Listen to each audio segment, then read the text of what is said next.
Good evening and welcome, St. Albert sports fans, to another night of Falcon football on the Hill. I'm Charlie Narmy, joined by the great Matt Statter, Matt Madsen, Brian Holder working the camera tonight, and Alexis Narmy, our producer. Matt, great to be back on the Hill. A couple of teams looking for their first win and first points on the year. Right, a couple teams looking for redemption. You know, they say, of course, year after year, the biggest improvements happen between week 1 and week 2. And no doubt both teams, both coaching staffs saw some room for improvement after being on the wrong side of lopsided shutouts. So good news that they'll get a chance to get well tonight. So both teams come in with the same motivation. So it's going to be, who's going to prevail. So it'll be entertaining to watch. Similar scores last week as West Monona was defeated 40-0 by by Riverside. The Falcons were defeated 41-0 by Trainer. And if you are out there listening live tonight, we would appreciate a text message update. Let us know our sound, the levels, things like that. You know the deal. Also looking for local scores in the area. We'll also take some college football scores as well. We don't have time to look them up. If you can text them to us, that would be great. And lastly, we want to know who you are and where you're watching from tonight. We always like to hear who's watching the furthest away. 402-639-0788. We just got our first text. Hey. We sound great. All right. So, that was me, Charlie. I sent you a thank text. you very, very much. Kyle Irwin set to kick for the Falcons. St. Albert deferred, so they'll receive the ball in the second half. Good kick by Irwin down about the 6-yard line. Little south wind behind him. Falcons in on the chase. Nobody there. Right side was left open, and that return will come all the way out to about the 49-yard line. So field position was an issue last week for the Falcons, and they start that way again tonight. But, Matt, I thought the defense played well, especially in the first half last week. Yeah, they did. It took Trainer a while to get going. I mean, offensively, of course, Falcons had their struggles, but defense looked good. Let's give Levi Anderson credit for making sure the return only went to the 45 and didn't go any further, went far enough as it was. All right, we are getting confirmation that our sound is on, and somebody else is telling us that maybe it's not, so maybe check your levels on that end. And right away, play up the middle doesn't go anywhere. On the carry that time was Peyton Purgett. Here's who we're going to see carrying the ball for the Spartans of West Monona, Monona County. That's the western part of that county. The big city there is Ottawa. 28, Chance Richards is going to get quite a few carries. 34, Parker Zima, and 24, Peyton Purgett will get some carries. And the quarterback is number 5, Chase Lander. Matt, they're a little bit like us where the numbers are a little difficult to see out there in the pile, but we think we might have this figured out. Yeah. All right. So if you're out there watching tonight and you can hear us, please pass this along to others if they're struggling. There's 2 links out there. One of them is the St. Albert Huddle camera. No sound. No. So if people are having that issue, please let them know they need to click our link, and it's right there on the St. Albert Sports Fan homepage. Yeah. It's also on Twitter, and please refer your friends. 3rd and 9, 10:49 to go here in the first. Falcons do a nice job first couple downs. Nice little screen pass out to the right-hand side. Not much doing. Excellent defense from the Falcons, and they'll get the football as West Monona will punt into a south wind of about 15 miles an hour. Was Chase Lander on the throw. A couple guys played quarterback last week, Lander and Woodward. As Lander's getting the start tonight. See if he plays all night. And Peyton Purr getting on that catch, as you said, Charlie, for 4 yards. Matt, we got a confirmation of a sound, and that person, I don't know if they want to be named, they want to give us a score. They wanted to let us know Nebraska lost 13-10 last night. I didn't know. It's good to know. Good snap, good punt, and that ball is going to be caught by Heisterkamp. Did he fair catch it or not? No. He kind of hesitated like he didn't, and he'll run it out to about the 32-yard line. I think had he signaled for a fair catch, the back judge there would have blown the whistle. And waved his hand. Yep, I agree. He would have stopped the play. Instead, he dropped the bag, showing here's where the return started to help those statisticians, which, if I were keeping stats like I should, I would have noticed. That was a 10-yard return, though, for Parker. Did a nice job fielding and running that back. And we'll talk a little bit more about Parker later on in the night, but he's had a big week. Yeah. Let's hope the offense goes big for the Falcons tonight. We'll get to some offensive line starters here for you in just a little bit. We've got a new center out there tonight. And taking the snap is Owen Marshall. He'll give off left-hand side to Irwin, and he's dragged down from behind. No gain on the play. Well, they're going to give him one. Going to bring up 2nd and 9. Matt, who are those offensive line starters tonight? We do have one change. Sure. We have Cohen Hamilton at the center. The guys we have up front with him are Brandon McCall, Jonas Zulke, Jack Burt, Nolan Collette, Sawyer Sheffield. I'm just telling the guys who rotate in and out. I love it. They aren't all 6 in at the same time, otherwise that would be a penalty. Cohen Hamilton is a 6-foot, 170-pound center. He's a sophomore, and he'll make a little path for Irwin there. Good play. Falcons did not have positive yards through a few series last week. They've got 5 already tonight. Going to bring up 3rd and a long 5. You know, with folks who paid some attention to the game last week better than we did, you know, trainers really blitzing on every play. Yep. You know, it didn't give us a chance to do much of anything. You know, they had the depth and the size to do that. I think we're seeing a more straight-up defense so far from West Monona.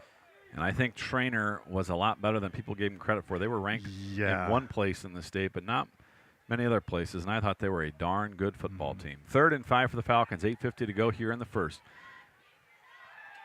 Marshall's going to look up top. That ball is going to be caught by Tony Bush. Bush is going to cut back towards the center. He'll run a man over. He'll have enough for the first down. Needed 5, got 10. 1st and 10 for the Falcons on their own 48-yard line. First, we don't have an official score yet, but Bellevue West, an early winner over Omaha Burke tonight. A couple of Falcons over there, Jake Gentili and J.D. Colgett, working with Bellevue West. All right. Nice. Twin receivers up top, one down below. Sorry, Matt. No, you're all good. Irwin's going to take the little toss over off right-hand side. Not a whole lot doing, but that's positive. Makes a little something out of nothing. Instead of losing 2, he'll get back to the line of scrimmage. Going to bring up 2nd and 10. Give credit on the tackle that time to number 21, Lakin Bellis. We know there's been a lot of gambling issues in the state of Iowa here recently. You know, we've given out some hints here and there of things. We hear local sports accountants have the Falcons around a 10-point favorite tonight. All right. Early on, Matt, looks like a pretty even matchup. Right, that's what I was expecting. As I was getting the stats together, I thought, boy, this looks like an even game, which both are kind of starting from 0. West Monona looks like they're bringing action up the top. They will. Snap over the head. Irwin's going to cover it up. That's the most important thing. Yeah. But now that's going to bring up 3rd and about 22. 7:30 to go here in the first. Matt, still a very young team trying to just put it all together. Yep, and a new quarterback exchange. New quarterback center exchange, excuse me. Yep, new center down there. And if you see the Counts Bluffs police officer down there in uniform, that's his papa. All right. Brian Hamilton. Oh, great. Marshall redirects the crew, twin receivers up top and down below. That's Wettengale down below, along with Avery Beck. And Marshall's going to step up in the pocket nicely, and he'll scramble now. Has a little running room, little block from Wettengale, but he's going to be tripped down from behind. Gets it back nearly to the original line of scrimmage, but that's going to bring up 4th and 12, and the Falcons will be forced to punt. Back deep to receive the punt will be Matthew Holliday, who won a little issue last week, but otherwise I thought kicked the ball very nicely. Yeah, the punting really turned out better. I had heard some less than encouraging reports about our punting game a couple weeks earlier. Those turned out not to be quite as true. He'll have a little breeze behind him as Aiden Hoverson will be set to catch the football around the 20-yard line. And the Falcons are going to move a man over. That's Sam Raymond, 72. Good snap. Not much of a rush. They're just covering. And this is a pretty decent punt that's going to be near a man. Nearly hits him in the back. And the Falcons improve the battle of field position. If you had the under, you're looking good early. What was the line? I heard 37.5. Ooh, I'd take unders all day. Well, of course you would now after seeing half a quarter. I would have said that. I woke up from the cold start at 3 a.m. Matt, you brought a little popcorn to the booth earlier. I did. Popcorn gets a good rating, and it was handed to me by the most recent Freddie Falcon Award winner himself, Kirk Campbell, so I was pretty proud and pretty pleased with that. Quarterback keeper over off left-hand side, little dump pass down below. Good tackle by Heisterkamp. That ball is going to be caught by 28, Chance Richards. Gain of about 6 on the play. Going to bring up 2nd and a short 4. Decent crowd tonight. Pretty good. A lot going on. Labor Day weekend. A few people hitting the road. Talked to some folks little farther east today. Their kids don't go back to school until Tuesday. So yeah, Minnesota doesn't start school till after Labor Day, after their state fair ends. Yep, sounds this familiar. weekend. Possible hold on. And you throw a flag, so you have a chance to see what happened. My son, who now does college football and high school football, said first game he ever did, he made the mistake. He saw a penalty, threw a flag and blew the whistle. Well, Matt, I remember one time that I said, he's at the 40, the 45, the 50, the 55. Yeah. Canadian football, I see. So actually it's going to be 2nd and 1 now after the big game with the penalty.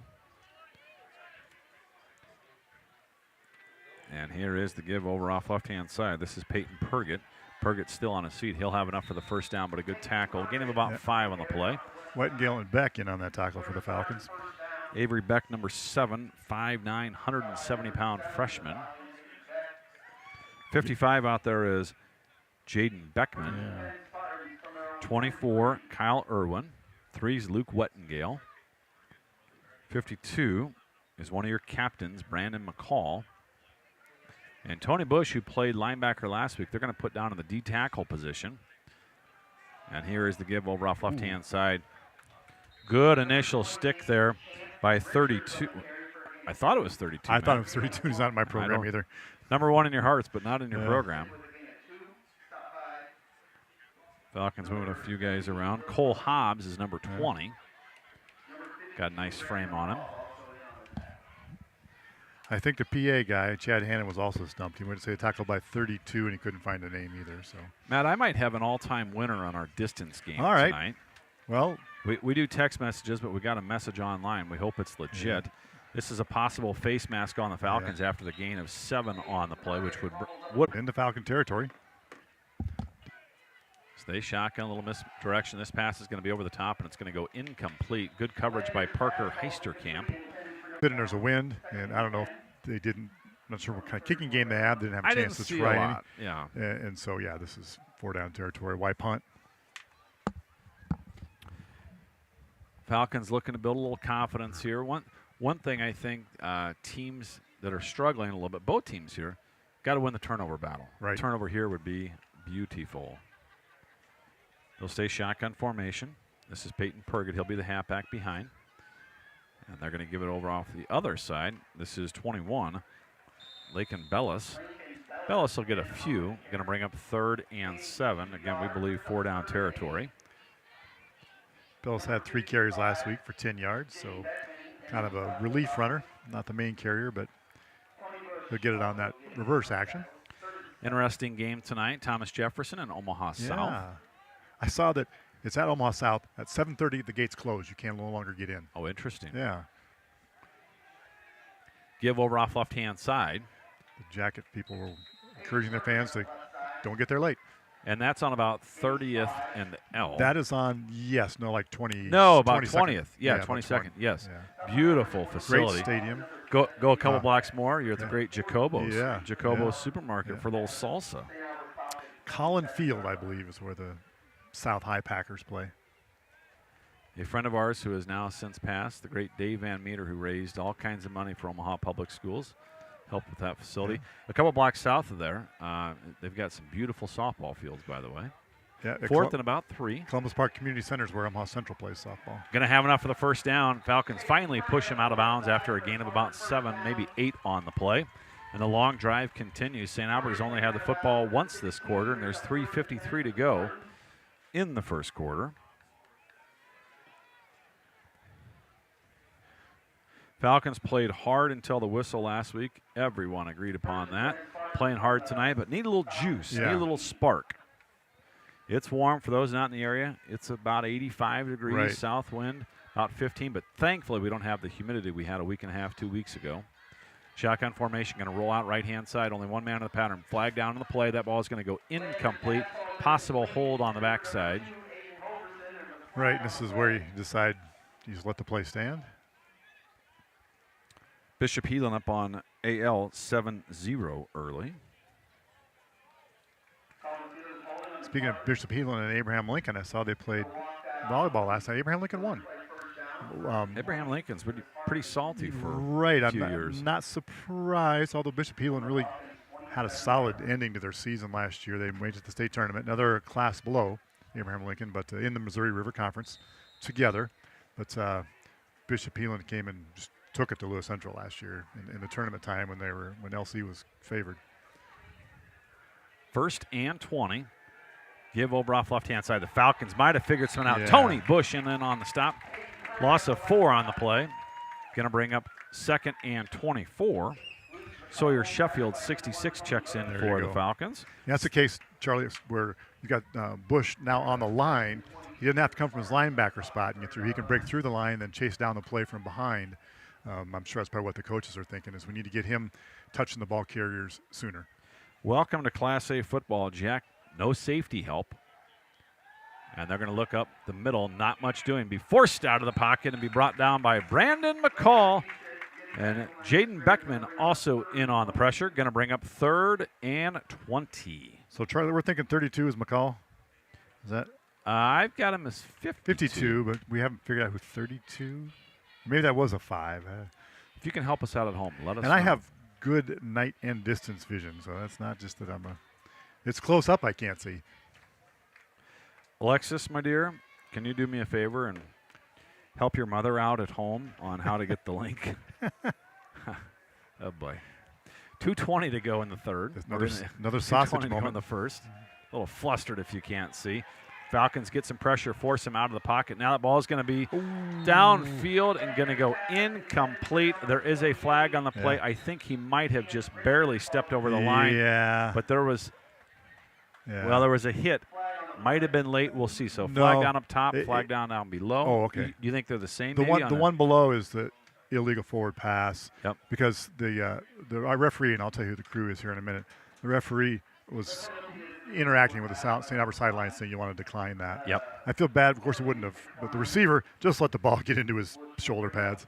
You got to just get it with your hands. So essentially the quarterback went over the line of scrimmage through it. You can't do that. Yeah. Falcons decline the penalty, 4th and 22, and they will go for it. So the officiating crew is the referee. The man in the white hat is Chris Ethan. Umpires Eric Fox. Sean Cruz is linesman. Line judge is Jared Meyer. And James Driver is the back judge. All from Council Bluffs except Ethan, who hails from Carter Lake. A lot of guys you see officiating basketball locally. Well, I just said they were going to go for this, and they're going to punt it from the 30-yard line. I think the Falcons, A battle of field position, and that ball is going to take a great hop for West Monona. They're going to down the football at the 9-yard line, so they pick up 21 yards there. Yeah. And now the Falcons need either a little drive here, yes, or a big play with 2:17 to go in the first. And of course, we talk about it'd be great to do that long drive, but your margin of error, one play can wipe out a mistake in a long drive, and you have to do it over and over. So, not a big strike team, but having said that, if we succeed in this drive, that'd really give us the spark you were asking about. Yeah. Gila now up 14-0 on AL. 3 plays, 2 touchdowns. Wow. Heisterkamp will be a receiver up top. Luke Wettengale down below. Falcons keep Bush in as an extra protector. And here is Oranoff right-hand side. What a great hole there. Big hole, bigger than the Falcons saw last week. Gain of almost 10, going to be really close to the first down.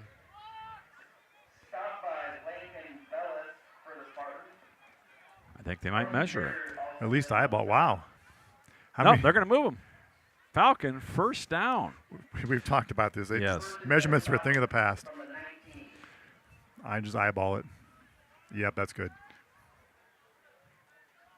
Owen Marshall, who has been fleet of foot in the backfield as the quarterback, will give over to Irwin off right-hand side. Another good run. Another good hole. All right. Gain of 15 on the play by Kyle Irwin. Irwin, again, just a sophomore, 5'8", 145 pounds. And the Falcons will move the chains. Well, Irwin back in plus territory. He got credited for a big loss when he fell on a snap that went over the head of the quarterback. Well, there's going to be a holding penalty. That flag was up top. That might have been downfield. So we'll see. Yeah. See where the mark-off brings the ball. The Iowa Hawkeyes host Utah State tomorrow. The Hawkeyes a 23.5-point favorite. The Aggies. the school of Jordan Love, the new quarterback for the Green Bay Packers. There you go. And I think Merlin Olsen, for you Oh, no old kidding. football, I think he's a Utah State Aggie. Someone will probably check that and let me know. But I think Merlin Olsen went to Utah State. Little house on the prairie. Yes, and some football. Yes. Yep. Give it to Irwin over off right-hand side. Not much doing, but he'll spin and get back to the line of scrimmage. Going to bring up second and about 4. Notre Dame hosts Tennessee State tomorrow. I believe their first time to. I still call it Division II. Is it FBS? Yes, FCS, Football FCS, Championship Series. We used to be called 1AA. Yes. Iowa State hosts UNI tomorrow, 1 o'clock on ESPN Plus. Give to Irwin over off left-hand side. Irwin finds a little crease. Ball's on the ground, though. Has enough for the first down. Did he recover it? There's not. No, he didn't, because Brandon McCall did. Great job, Brandon McCall. The lineman sticks with the play, recovers the fumble, and the Falcons will have a first down deep in the first quarter. Talking about Little House on the Prairie and Merlin Olsen. He's a poor man's Alex Karras. He didn't knock out, played Iowa football at Iowa, of course, but yes, he didn't knock out a horse or have a TV series with Webster. But Merlin Olsen's not quite as noteworthy as good old Alex Karras. Twin receivers down below, and they're going to move Avery Beck up top with Heisterkamp, and Wettingale will be down here by himself. Bush is kind of the slot back. Oh, yeah. And now they're going to look his way. Got to make a decision. Marshall's going to keep it. The big brute has a... NumberedSportsFan.com. It is a business, but essentially a nation. CYC camp. My daughter, Catherine, went this summer. She absolutely loves it. Tina Kading at Kading Law Office. Yeah. The Respaliers family at ABC. The Epperson family at EPCO. The Hughes family, Kelly's Carpet of Council Bluffs. Steve and Matt O'Neill and families at Cutler O'Neill, Meyer Woodring. Telpner Peterson Law Firm. The Hanson House, assisted living and memory care residence. Align Chiropractic. Mark McKeever at Welcome Homes. And one of our newest sponsors, Next Home. Yes. The Cook family. Cooks. I remember them from last week being new sponsors. Thank them all when you get a chance to see them, and more importantly, use their products and services. 2nd and 8 for the Falcons. Here's what I like to say. Use their businesses, but don't be patronizing. Be a patron, not patronizing.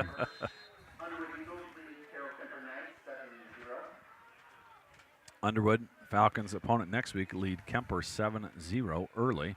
Give it to Irwin over off right-hand side. Falcons missed the block, but he'll get 1 or 2. Going to bring up 3rd and 7. Speaking of Kemper, Charlie, I saw that Kemper grad Blaze Gunnarsson played some in the Minnesota-Nebraska game last night. The Falcons faced off against him a few years ago. He was a monster of a man when we played him up there his senior year. He looks even bigger now. I mean, you knew that was coming, but I mean, he looks monstrous.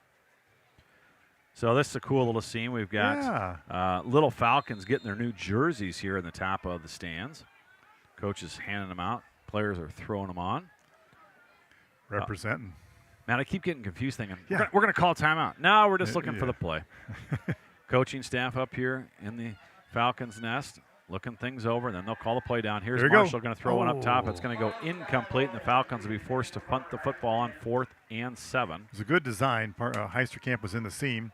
The pass just didn't quite get to him, but that's something we can come back to maybe and get the connection the next time. Little wind in his face might have had something to do with it, but Falcons might have found a little something spreading them out.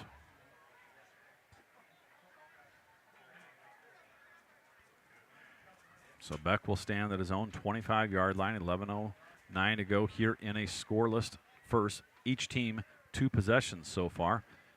And a nice job by Beck, a low snap, and he takes it nicely.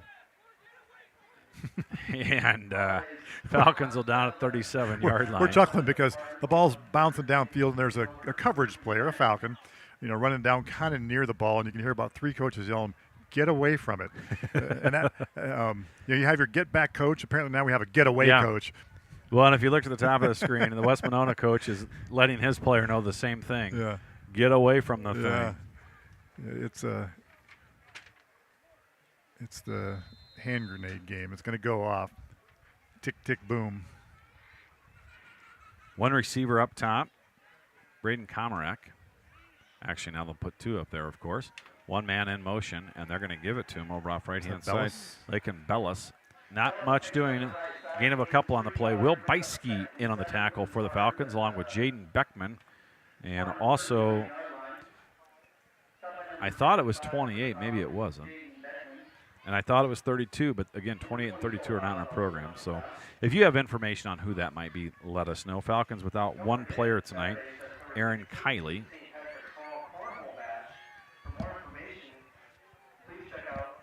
Yeah, I do see Kiley in street clothes there on the side. Well, actually, uniform and shorts. Big play, Yeah. as we were doing a little production down here. Sorry about that. Yeah. Richardson's carry will take it down to about the 44-yard line. Falcons have some depth on that D-line, and now they're going to take Beckman out and use it. Jack Burt, the freshman, comes back in, 56. And the Falcons, I think, are going to wisely call a timeout. The pattern persists. We've talked about this for years. In the first half, the Falcons use their timeouts on defense to reset. In the second half, maybe they use it more to set up scores. But when things aren't going like they need to, they're quick to use one on defense, probably more quick than they are to use one on offense. And last week we had a heat break. Yes. And we do not tonight. There's a device that measures, an AD was telling me about that measures, the temperature, the wind, the humidity, the sunshine, all kinds of things, and it spits out a ratio or a value. If it's over a certain number, you have to take a break, or you can't practice outside, for example. And they use that inside the gym as well. Oh, no kidding. Yes. I know I was talking to somebody who coaches at Stanton High School, said they do not have air conditioning in their gym at Stanton. Oh, wow. And they had to practice in the morning because the index meter said it was too hot to practice in there after school. Wow. So you're telling me the Lakers at the Celtics Game 7 in the mid-'80s wouldn't have gone off? Wouldn't have gone off, no, with the slick floor and the... First and 10 from the 44-yard line. Here's a pass up top, and it is wide open, going to be caught down about the 25-yard line. And West Monona's found a little momentum here. Yeah. It'll be first and 10 at the 25-yard line. Braden Komarak. Dan Gradeville, John Berkey in the crowd tonight. Yeah. Man in motion, quarterback's going to keep it himself over off right-hand side. What a block. Chase Lander going to be brought down for no gain, but go back and watch the replay quick. What a block up front. But the Falcons stiffen up a little bit, going to bring up second and 10. See John and Robin Berkey at 4 o'clock Mass every week at Corpus Christi. Speaking of Corpus Christi, Yeah. Coach Bowers gave me a little grief. Oh, We had to move the alumni golf tournament this year because they're going to punch the greens, aerate the greens down at Council Bluffs Country Club. Well, we didn't want the players to play on that, so we moved it up. Well, that conflicts with the Corpus Christi sausage and peppers. Yeah. So we apologized to each other and joked around and had a little fun with it. But, again, that's going to be September 7th. Sausage and peppers down at Corpus Christi Parish. Good stop by the Falcons. Going to bring up 3rd and 6, 9-10 to go here in the first half. Yeah, the Berkey family donates perennially one of the best items on the auction every year, the 2 reserve tickets to every game of the College World Series, and there's always a huge bidding war for that item. Understandably so. This is likely 4-down territory. And here's the give over off right-hand side. The Falcons were fooled there, but they make a good hit late. Going to be really close. I think he's just short, maybe a half a yard short. Going to bring up 4th and a short 1. Yeah. And the Falcons will bring the beef back in. Here comes Jaden Beckman. Expect him over the nose. Yeah, I think everyone was fooled on the play. The Falcons, I was watching the wrong spot for a minute. Well, I mean, that's a frequent occurrence, but... So, again, this is new school football, 4th and a half a yard. Yeah. They'll go shotgun, put a man in motion, and give it off over off right-hand side. The Falcons are going to have the stop. What a great defensive play by the St. Albert Falcons. 4th and a half a yard, and the defense steps up, and it'll bring up 1st and 10 for the Falcons on their own 17-yard line. We put a red star by that drive, Charlie. The Falcons stopped the Spartans on downs. on that play. Boy, I'm not a play caller. I'm not a football guy, but you think you just want to go straight ahead if you could. But the Falcons brought in the beef, so they thought maybe they'd fake something in the middle and open up some space on the outside. Just didn't quite work the way coach for the Spartans had hoped. And again, just so you know, if you're watching from West Monona tonight, live or on the replay, we are homers. We're very transparent about that. It is StAlbertSportsFan.com. And we're not critical of anyone. No, but Matt, get under center and quarterback sneak it. Yeah. Here is the give over off right-hand side, kind of up the middle, not much delay, doing there. And Irwin's going to be sore tomorrow. Yeah. Irwin also does the place kicking for the Falcons.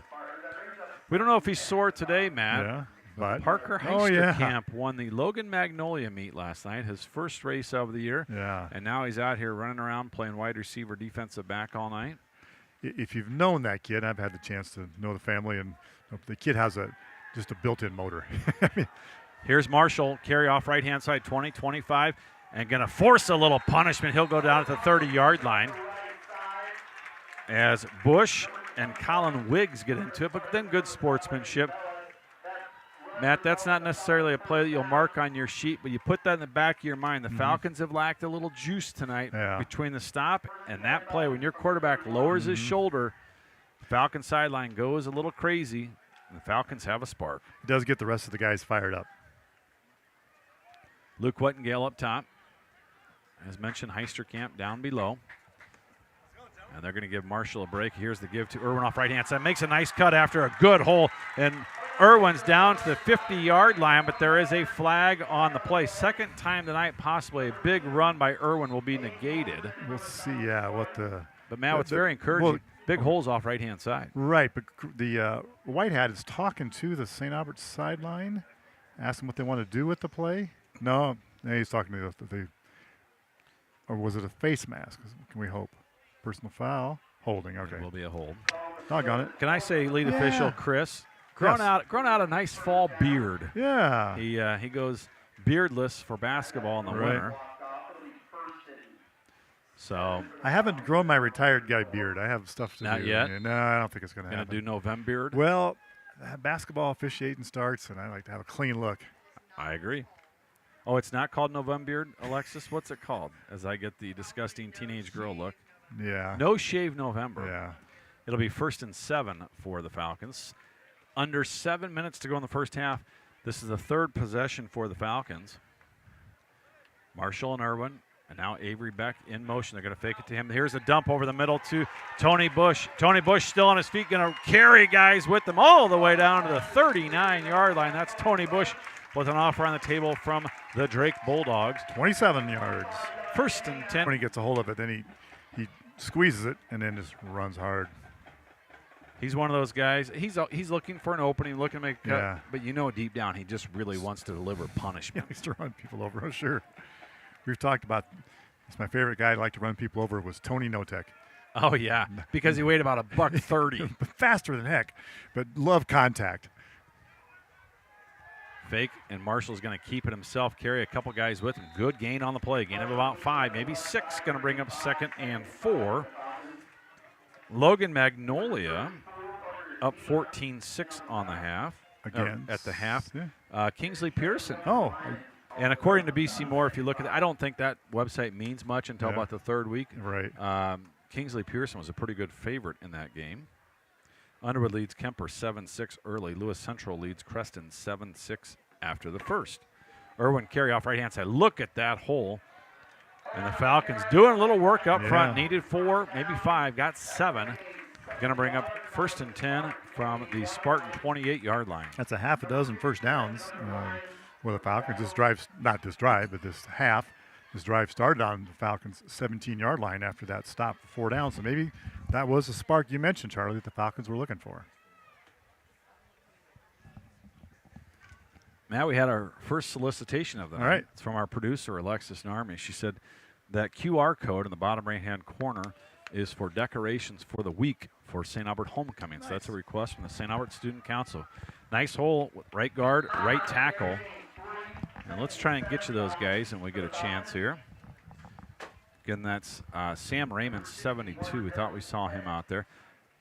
So you're saying, Charlie, if you go to the QR code and snap a picture, just put your camera on that. Yep. It'll open a link and you can donate to help with decorations Correct. for student councils. So Yeah.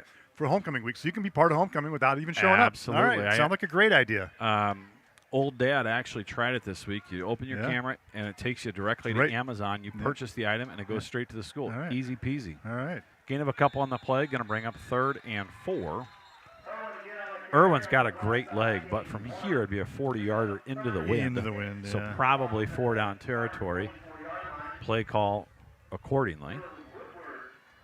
Coach Donnie Wood's second game on the Hill. Yeah. Again, helped start the Iowa Western program. Spent some time at Thomas Jefferson, and most recently was Lewis Central's offensive coordinator, and played and started offensive line for the Maryland Terrapins. And now has a role up here at school as our communications director, it sounds like. Doing a great job. Yeah. Boy, I'm not a TikTok guy, but I can Yeah. still see the videos. Doing a great job with those videos. Marshall's going to throw the pass. Great catch by Irwin. Irwin has the momentum, makes a nice cut downfield.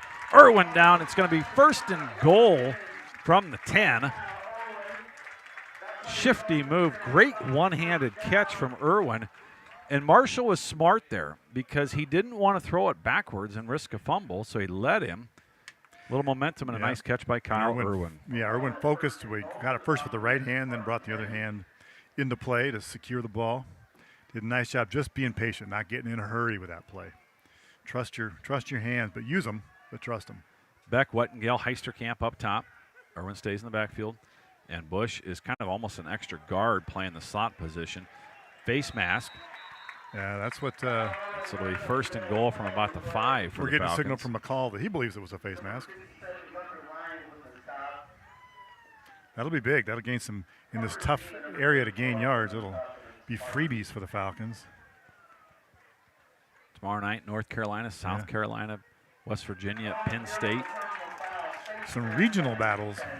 Sunday will be LSU and Florida State. And Monday night, cap off Labor Day, it will be Clemson versus Duke. All right. Speaking of LSU, I'm going to see the Tigers play Creighton tomorrow in volleyball. Oh, you are? Yeah, they're in town for a little tournament, and LSU's here to play. Snap over the head. That ball's on the ground. Do the Falcons. They cannot get there. I think West Monona has the ball. They do. It'll be Spartan football at the 10-yard line. We said turnovers would be big in this game. And Alexis says we're going to have a replay of that so you can see the fumble recovery. That is tough. The Falcons were down there for certainly Matt, at the 5-yard line. There's former owner of St. Albert Sports Fan, Yes. Spencer Sanchez, in the house tonight. His daughter, Kennedy Sanchez, a great St. Albert cheerleader. She's a senior. I got a nice wave from Spencer earlier. He just kind of waved. He's probably happy he's not having to work. Current owner, Joan Army, in the house. Owen Bergen, you watching tonight? If you are, let us know. Shotgun formation.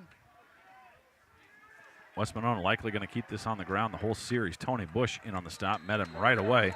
And you can see why they moved him to the line. They think they have something there and he can get around his guy. Right. Bush a tiny bit gimpy now.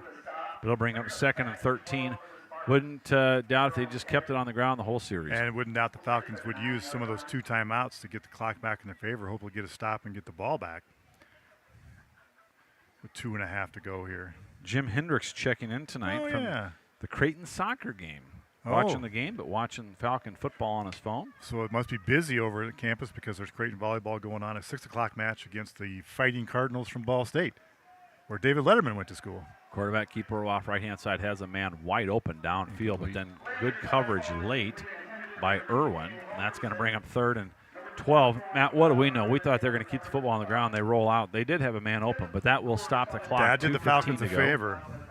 Yeah, so Ball State, of course, where David Letterman went, and Jim Davis, the creator of Garfield. Very nice. And also a Ball State Cardinal. I like how Letterman used to say, the Cardinal is the fiercest robin-sized bird on the planet. All right, so I'm going to throw out, we've never done this. We don't talk beforehand. We don't have a big production meeting. So after this play, I got an idea. All right. I got a little something. All right. There's movement before the play, 2 men in motion. So that's going to bring up 3rd and about 17. All right, from you at home, who Yeah. you're working in the booth from home tonight. All right. What's a topic you want us to try and all talk right. about at halftime All right, there you tonight go. after the dance Since team we were too lazy to and get the a St. guest, Albert yeah. Marching Band? All right. Oh, the band's coming out? I see the They're gonna marching play. band here. I don't think Alexis says no, they're not going to Take march. the field, but maybe they'll play. But We they did don't- a nice job with the fight song Yeah, earlier. give us a couple topics. You know what? I'm surprised on that last play, though, that, again, it looked like the Spartans were going to throw some sort of pass. And I think, Yeah. of course, you need to try to make a first down. You're behind the chains. You know, it's 3rd and 17. So just running it might run the clock, but then the Falcons can call a timeout. So you have to do what's in your best interest, and it's a lesser of two evils. 19, Levi Anderson checks in. Here's the deep bomb up the middle, and that ball is going to be just overthrown. Oh, my. Falcons had a blown coverage. Pass is going to go incomplete. Father Max has made his way to the All right. sideline. We had heard Father Kotis was going to be in the house tonight, probably selling a few Oktoberfest raffle tickets. And now we're going to have a timeout, West Monona. Again, this is the type of ball game it is.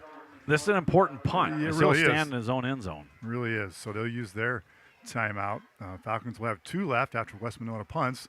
You know, the line of scrimmage is the 4. Yeah, so the ball's not in a good spot. Even an outstanding punt, the Falcons should still be getting the ball inside their own territory, inside West Monona territory. One of St. Albert's best from the 1980s in town tonight, but watching at somebody's home. Buck, the great Matt Buchanan. Oh, yeah.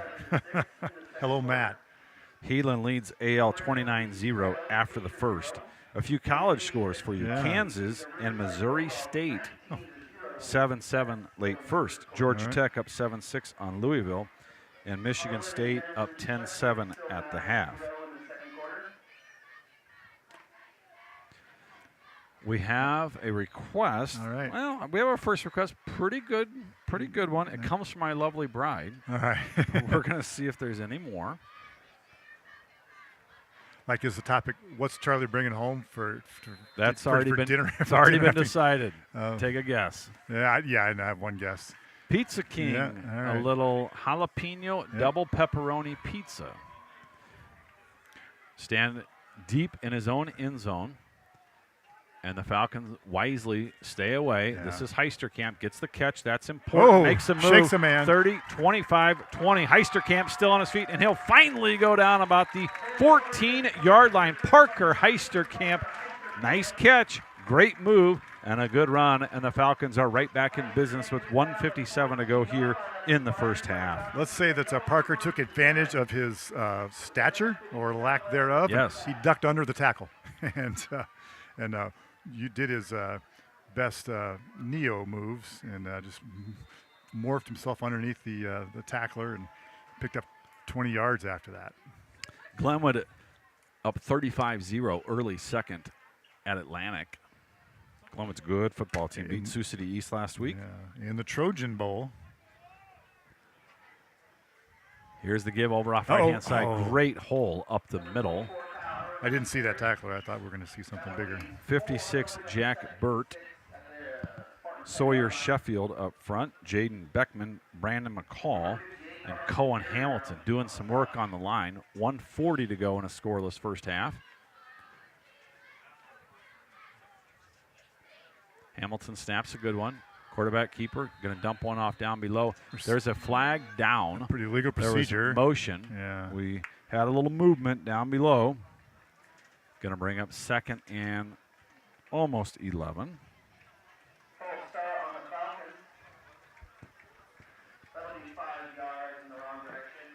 Alexis, I got a good feeling here. Get that replay machine ready. All right.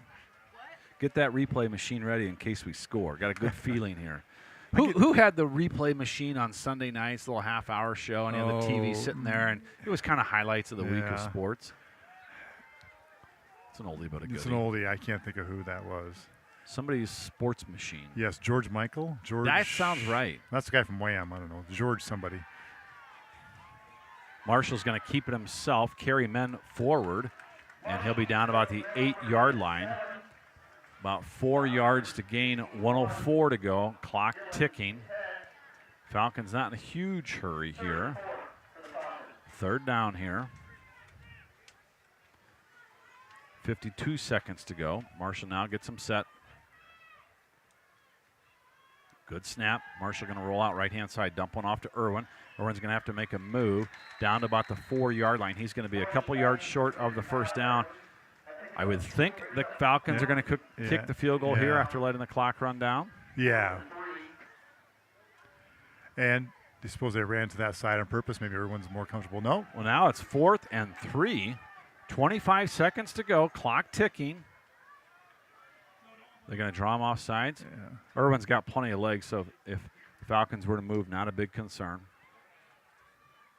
And it sure looks like Coach Woods is going to run it down and take the field goal. Communicating with the referee. Tells him at 3 seconds, I want it, and there it is. And now here comes Kyle Irwin. Well, he'll stay on the field. Yes, and the tee comes out to him. He stays in. C.J. Gradeville, special teams coach, comes out. Matthew Holliday hands in the tee. You know, I don't know who our crew is, the snapper, the holder, the kicker. We've not seen an extra point or a field goal attempt, so we'll learn a little something here. Good call, yes. We're guessing it's Marshall. Good to have the quarterback do it. A lot of times you'll see a receiver do it. Right. Maybe sometimes it's the punter who's used to handling the ball. Sometimes the punter might also be a backup quarterback. Yep. Limited number of guys you're working with in Class A, so you pick the ones you think can get the job done. So Heisterkamp wins the meet last night, playing football tonight.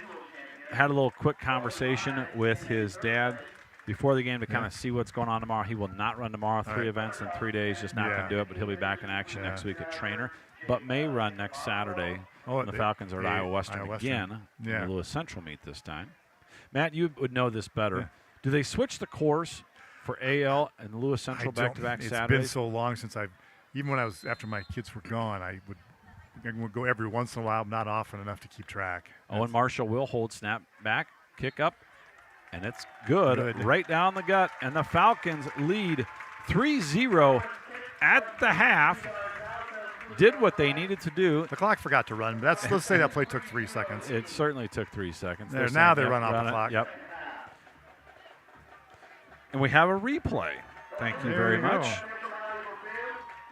You know, Charlie, you talked about, I know we'll have the dance team coming here, but about having a good feeling about a play. I'm a big Braves fan, as you know, and I record all the games. I go back and watch them, and I can tell, like, okay, something good's going to happen now. Of course, it's easy with the Braves because they're going to hit another home run. They're setting all kinds of records. But I'll fast forward to the spots. I bet something good happens here, and it does. So Braves at the Dodgers again tomorrow night, 9 o'clock, MLB Network. 8-7 win by the Braves last night.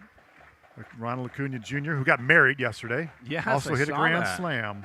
His wife was going to have to leave the country for his wife for 3 months. And they didn't want that. Been through that enough. And he said, "Hey, going down the stretch run.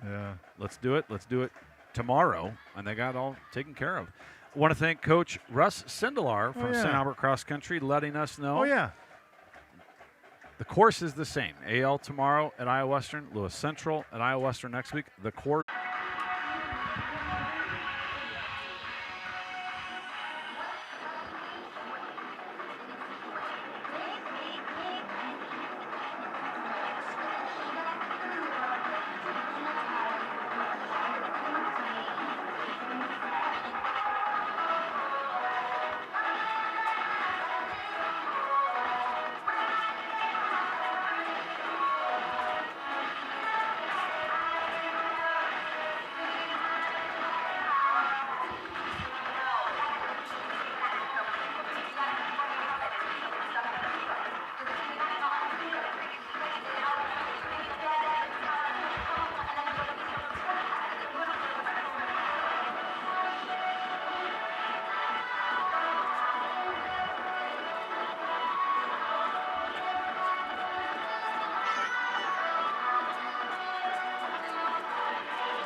small and mighty, the St. Albert dance team. And Matt, we got a little information Yeah. there for those sitting in the stands that might wonder, geez, that was really loud. Yeah. Well, there's a reason for that. St. Albert on the dance team has a saint that is hearing impaired, and they need the music turned up really loud. So there's a method to the madness. Yes, good to know. Matt, we're working on a special request interview. Okay. One Alexis Narmi. And she's shaking her head no, but we would like her to come on as a student body president this year. Yeah. And tell us some special things that are going on the Hill this fall.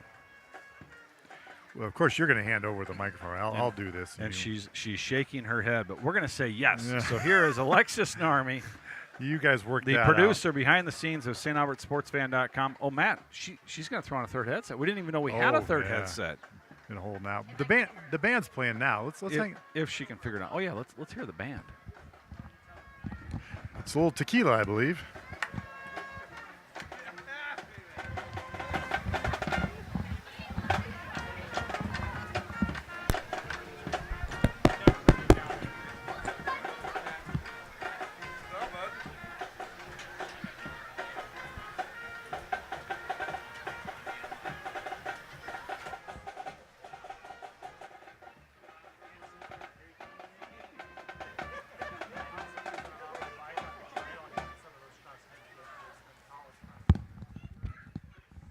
Matt, this is going to drive you crazy, but I think the best movie version of that song, Tequila. Oh, it's got to be Pee-wee. Pee-wee's Big Adventure, of course. Pee-wee's Big Adventure, of course. Every time I hear that song, I think about 50 Harley Davidsons getting knocked over. Oh, I love it. I love and it. God rest the soul, Paul Rubens, passed away in the last couple of months. A few other old-timers we see in the stands tonight. Yeah. Eric and Glee Ledger. I was just going to say, I wrote down their name on my score sheet here so I could remember to say that Eric and Glee are here, parents of Lee, 2011 graduate, still, I believe, enrolled and working for the United States Marine Corps. That is correct. Jerry and Nancy Sievers in the house. We see them out there. You've got a little family sitting next to them. Yeah, man, my dad, Ray, is here. His birthday, as you probably know, same day as your dad and brother's birthday. Coming up next Thursday. And sitting with my brother Jerry, both members of the field crew. Ray's kind of a consultant advisor to the field crew these days, but Jerry, I think, is one of four of us, I think, who have perfect attendance so far this year. We'll be giving out certificates. So one score before our special halftime guest. Yeah.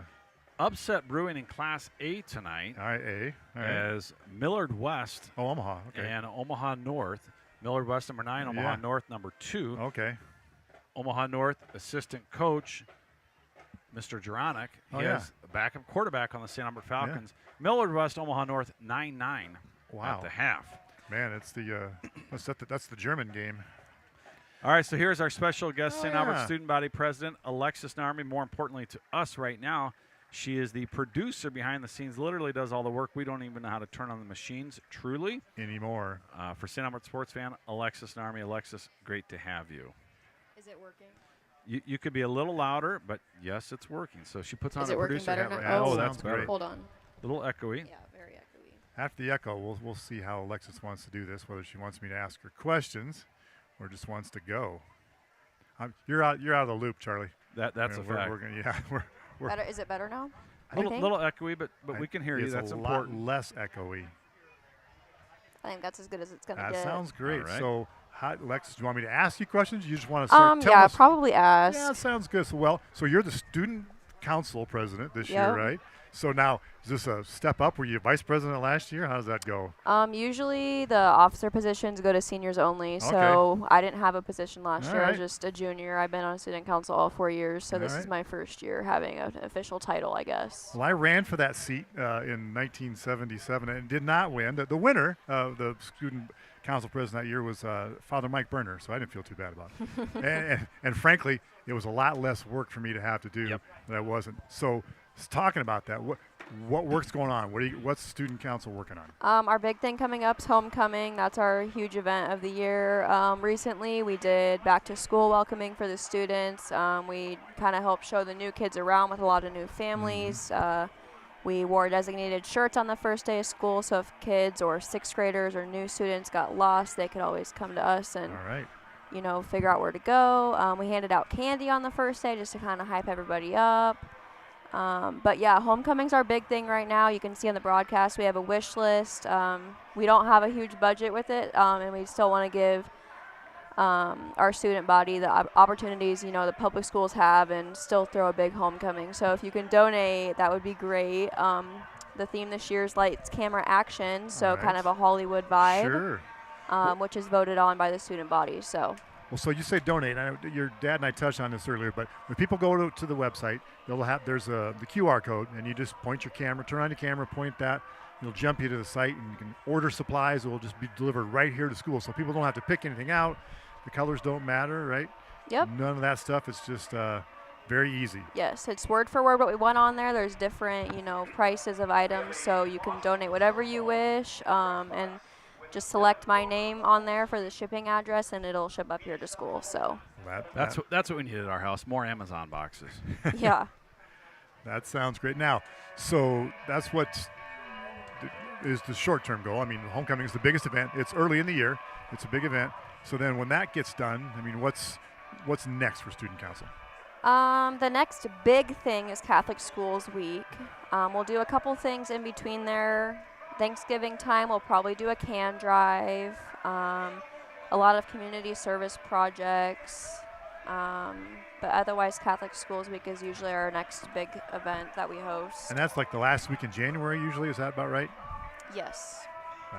That sounds great. So the student council, how often do you meet very often, or what's a typical student council meeting like? It's not like an Animal House, where they're all on trial and everybody's, kind of, it's more normal.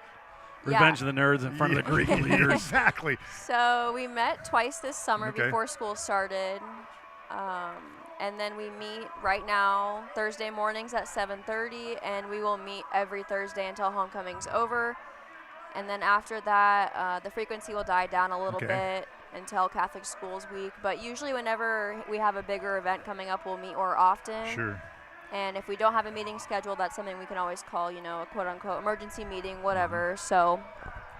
Do you have an advisor, a faculty advisor? Yep, Miss Tresick. She's one of the social studies teachers for the middle school and high schoolers.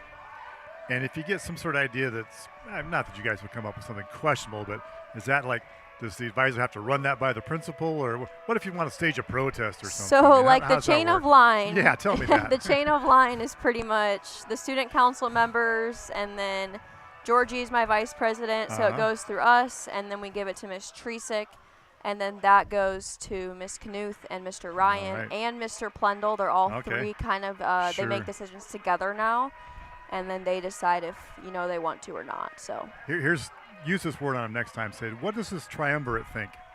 It's a great word. You and I will have to Google that one. Yeah. It's a decision-making it's a body word of three. For my it just vocabulary. means 3 people. Try. It's got the 3, right? The try. Yeah, exactly. Triumvirate. I knew that part. I go, all right. That's right. You say, what's the triumvirate Yeah. think about this? And just have them stare at you. I'm betting my money's on Mrs. Knuth, who's going to know it first. So not to impugn the other two. So now I wonder, those are projects you're working on. But you see, there are other things going. I know the cheerleaders do a lot of service projects. How do you figure out who does what? I mean, do you get together and divide these up, kind of like the 5 families in New York and the mafia? Who's got what territory? How's that work? Yeah, I mean, there's certain things that the cheerleaders do every year, and there's certain things that we do every year. There's certain things, the junior class runs prom, and that's just kind of been established at St. Albert. But there is things that we'll go in on together. This homecoming week this year, one of our themes is Pink Out Day. On Wednesdays, we wear pink, quoted from the Mean Girls movie. That's going to be one of our themes. And on that day, we're going to raise money for breast cancer. So the cheerleaders will also do that. And in the month of October, we'll have a home game here where they'll raise money. So our money will kind of combine with their earnings, and then we'll go in on that together. That sounds great. So elections were last spring? Is that when you... Yep. So elections... There's 2 parts to it. The first part, a online form is sent to the entire, it would be last year's 8th grade through my grade, so 8th grade to senior. Right. And you vote on 5 members per grade, 6 for the seniors, on who you want to be your student council representatives.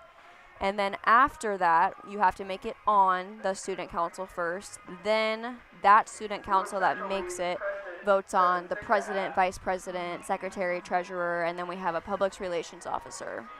Well, that's great. Now, you mentioned Georgie was the vice president. Who's the treasurer? Yep. Brandon McCall is the treasurer. Right. Grace Manns is the secretary, and Paige Sunberg is the public relations officer. All right. That sounds great. I think I was a vice president once, but this is so long ago. But at that point, the vice president was always a junior. Oh, okay. The senior was the president, and the junior was the vice president. It was the best job ever because, if the goldfish died over at Abraham Lincoln High School bio lab, I got to go to the funeral. Kind of like when national leaders, Yes. After they pith the frogs, and it's a word. A dignitary. Yeah, if the frogs, or let's say the Ram mascot down in Glenwood got sick, I had to go down. Got to go down and make a visit. It was a good gig. It really was. Before we go to the second half here, Alexis, every year it seems like there's a vibe on the hill. What's the general vibe so far? Been a lot of changes so far. We see it from afar. We're never in the building. What's the vibe inside the building this year? I think it's great. I'm going to be honest, I'm not at school a whole lot. I'm pretty much part-time at Iowa Western by this point, but when I'm there, students are very respectful. They're very excited all the time. I think the teachers have done a great job so far this year. I just think everybody's, excited for this new school year. Well, that sounds great. We appreciate the peek inside of what's going on, and hope you forgive me, little jokes and jabs. But I love it. If it was, it should be a fun event, and it sounds like you guys are making it fun. So it's good, it's heartwarming to hear.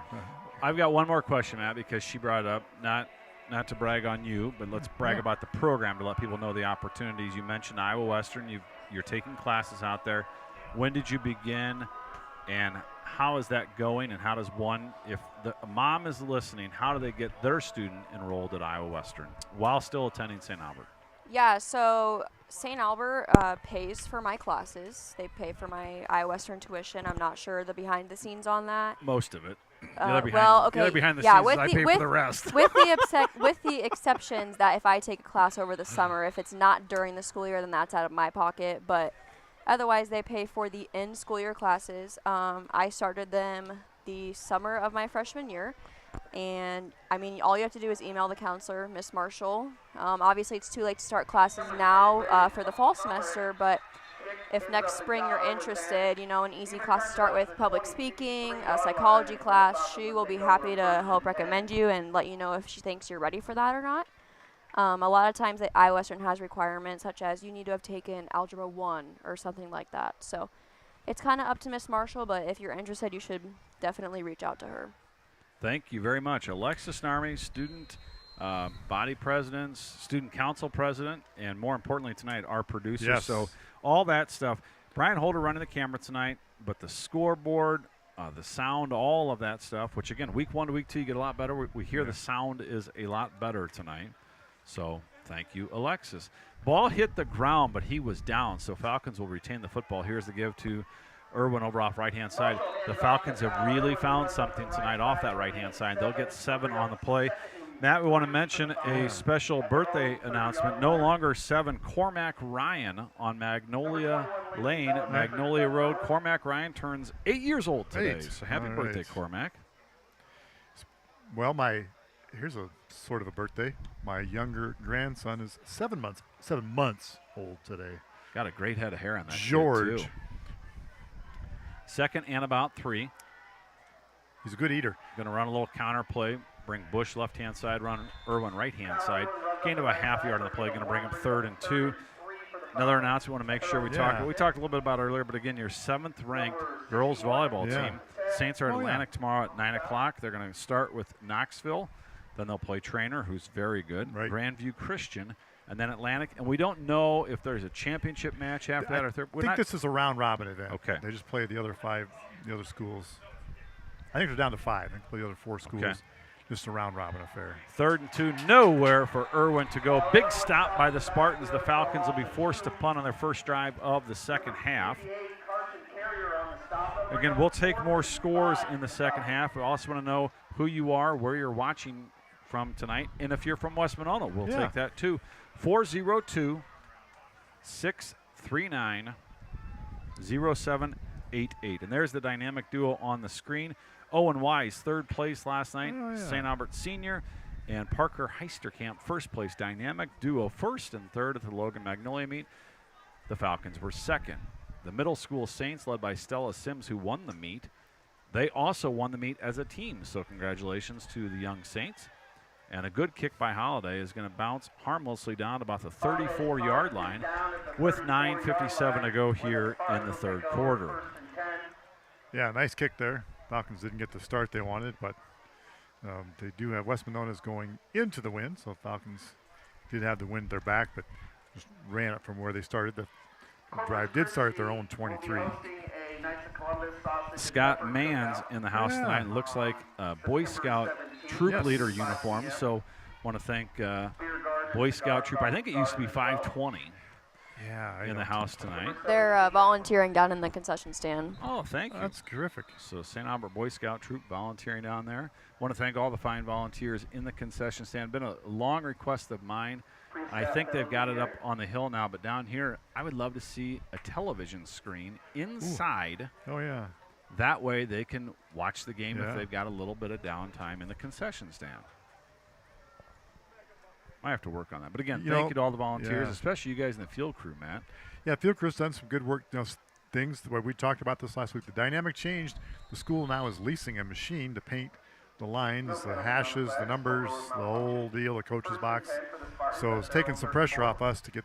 Sometimes the machine wasn't working, and we're not all a mechanic always on our crew. Sometimes we do. So been able to get some of the other peripherals done, get things cleaned up, and took down a big old tree that was in the process of dying. So here's the give up the middle. Not a lot doing. Falcons doing a nice job. Gain of 1 on the play. Going to bring them 2nd and 9. I want to thank Michael Rosband, St. Albert dad, donated and delivered all the rock you see between the stands and the football field. It had gotten a little ragged. The weeds were going through. Mike Geyer got on his tractor with his box blade and dragged it back and forth, and even then we couldn't dress it up. So he got Michael to come and make a delivery. So box blade, good word there. There you go. Sounds very manly. Mike has a lot of equipment. I keep warning Matt that I might buy a weed eater again and show back up. Oh, well. Alexis is shaking her head no, like, no, you're going to cut your foot off, so don't do that. We'll find something else, some other duties for you. 3rd and about 6. 9:17 to go here in the third. Text chain's quiet tonight. Yeah, I think, the opening week excitement and people, the beginning of the year, maybe people are traveling for Labor Day or. 3rd and almost 7. And having playing the big rival Trainer. I mean, there's always going to be a rivalry, no matter the score. But nearby, both programs successful in a variety of sports. Here's a little cross-buck action. Oh, yeah. Not much doing. The Falcons had that figured out beautifully. Will Beiske in on the stop, as well as Tony Bush and Jaden Beckman. Going to bring up 4th and 6, and the Spartans will be forced to punt. Sawyer Sheffield fired up on that play. 66 is clapping his hands and patting guys on the helmet. Here we go. New one. This is J.J. Lander watching from home, cheering on his little brother, the quarterback, Chase Lander. Right. So I recognize thank you that for name. watching tonight. Probably working late, couldn't make it down. About an hour drive. So thank you to J.J. Lander tuning in tonight. Hopefully he's near Ottawa, the widest main street in America. Charlie doesn't believe it, but we were there when Alexis was an 8th grader for district semifinal softball, and not sure that's totally accurate, but I like it. Got to have your claim to something. Yeah. Where? West Monona. Oh, yeah. Ottawa, Iowa. And Falcons starting to win that field position battle again, just a 3-0 score. And the camera went off there very briefly, so we're going to keep you audio updated. Matt, we're going old school radio style. So it'll be 1st and 10 for the Falcons at their own 45-yard line, moving right to left on your screen, a little 12-mile-an-hour breeze. We're back. Camera's back in action. Alexis, we're going to do this on the air. Mr. Holder did not hit record on his machine, so he would like you to save the file when this game is over, please. I don't know how to do that, but it just uploads to YouTube. That's what I told him, but I'll let you two work out the details. Way over my head. Yep. We used to play music. We can't anymore because YouTube would scrub it for copyright after the game. Then we couldn't post it. Flag on the play, no gain in the area that's normally holding. So we literally saw just a few flags through 3 quarters last week, a few more tonight. But it's that kind of game. It's up the middle, lots of action. It's a hold on the Falcons. And that's the 4th penalty for the Falcons for about 40 yards. Some penalties have been thrown and then not accepted based on the situation. Alexis, we got a mom from home saying you did a great job on the interview. She thinks you got a little more knowledge on the school this year. Thank you. 1st and 20. Mike Noon will stand with that 1. It's the loneliest number. Yes. Fritz Krohn, he'll stand about the 44-yard line. They're in their 33rd season. Here's a little toss, sweep, pass to Irwin. Big hit delivered. Yeah. I love it. He's pumped up. He should be. Yeah. But his teammate says, come on, we don't need anything else. Get back to the huddle. So good football both ways around. That was Carson Carrier in on the stop. Going to bring up 2nd and 15. 7:50 to go here in the the third quarter. Now they're going to put Tony Bush up top. They've had him in the slot tonight. Yeah. Now we're going to move some guys around. They're not on the line of scrimmage, so they can both move at the same time. Falcons get set. Quarterback keeper. Marshall's going to roll out, throw one deep, and that ball is going to be caught. What a catch, Parker what a hit, and he held on to it. Parker Heisterkamp needed 14, got 17, took some punishment, and held on to the football. We may have to replay that one, Alexis. She says, I don't know if I have that. I will be ready next time. Okay, thank you. Let's get focused. Come on. Nice catch. Really nice throw by Marshall. Great catch. And now they're going to say, yeah, Park, why don't we check you out real quick, make sure you're okay. And so Joey Mazzella will check into the game. Freshie. Joey is a 5'8", 120-pound freshman. He'll wear number 11 with the bright yellow gloves, the bottom of your screen. Alexis, I just went out. Yeah, what'd you do? I didn't touch anything. You touched something. I don't. Maybe just plug me. Yeah, that sounded a little better, whatever happened there. Go. Irwin with a big run over left side. He gets to the 27-yard line. Picks up 15. So they've been pounding right, and now let's go left. And there's a little gap, a little seam, and that's all he needs. 1st and 10 for the Falcons on the 28-yard line. 14 on that carry. Hey, we got one from a little ways away, I All believe. Right. Travis Miller checking in tonight. Oh, hey. Travis, where are you watching from? I assume Florida. Yeah. But he might have moved, I want to say out west for a little while, not quite sure. Oh, Alexis, I've got one more shout out. Here's Marshall going to roll out right-hand side. A little dump pass down to Bush, and they'll have him wrapped up. But he'll carry a man forward for a gain of 3, going to bring up 2nd and 7. Your boss, Alexis. Not your Krispy Kreme boss, not your boss at home. Your cross-country boss. Oh! Coach Russ Sindelar. Hey, Coach. Wants to thank you. And he says, the best cross-country manager around. All right. Seems a little early for that. Yeah, catch us at Iowa Western tomorrow morning. The girls start at 8:45. Shotgun formation. Receivers offset. A lot of movement without the football, and it'll be a false start on the Falcons. Took off a little bit early. Some of the fellows on the right side. We're not big on giving numbers. 5:52 to go here in the third. Each team with one possession. Not a lot of possessions all the way around tonight. No, each team had 4 possessions in the first half, and the Falcons' last one did end with a field goal. And actually, the third of the 4 possessions in the first half for the Falcons ended in a fumble at the 5-yard line. So, I mean, we had chances. Heisterkamp checks back in. He's the slot receiver down below. Shotgun formation, 2nd and 12. Marshall's going to look up top. He's got Heisterkamp. Great throw, great catch, touchdown, St. Albert. Their first touchdown of the year, a 31-yard touchdown pass from Owen Marshall to Parker Heisterkamp. Heisterkamp making a case for the KMA Athlete of the Week. Falcons lead 9-0.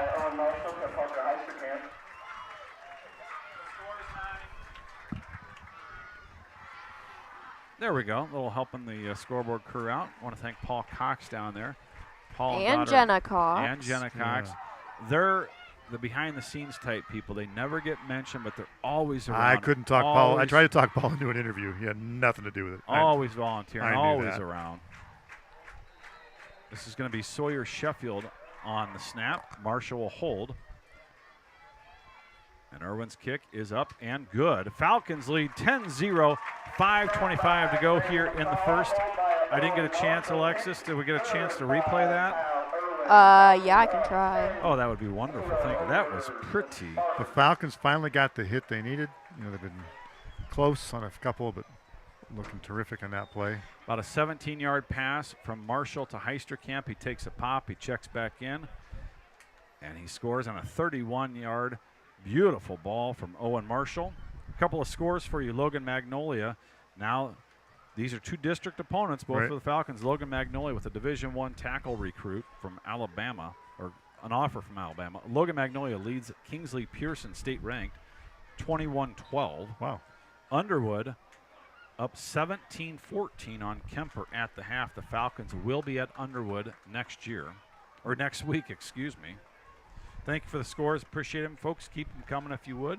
One last time, 402-639-0788. Those cheerleaders you see down there, those the Spartan cheerleaders. So Travis Miller now in Salt Lake City. All right, you were right. He's down in Florida for school, now in Salt Lake.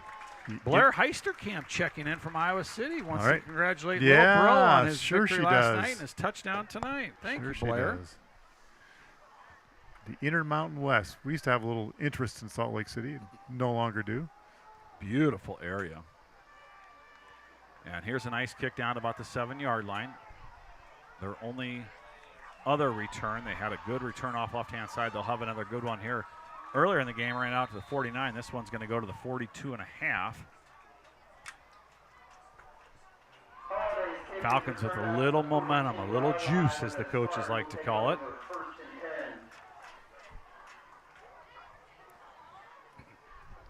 The linesman didn't make the catch there, but they've done a nice job tonight. Right.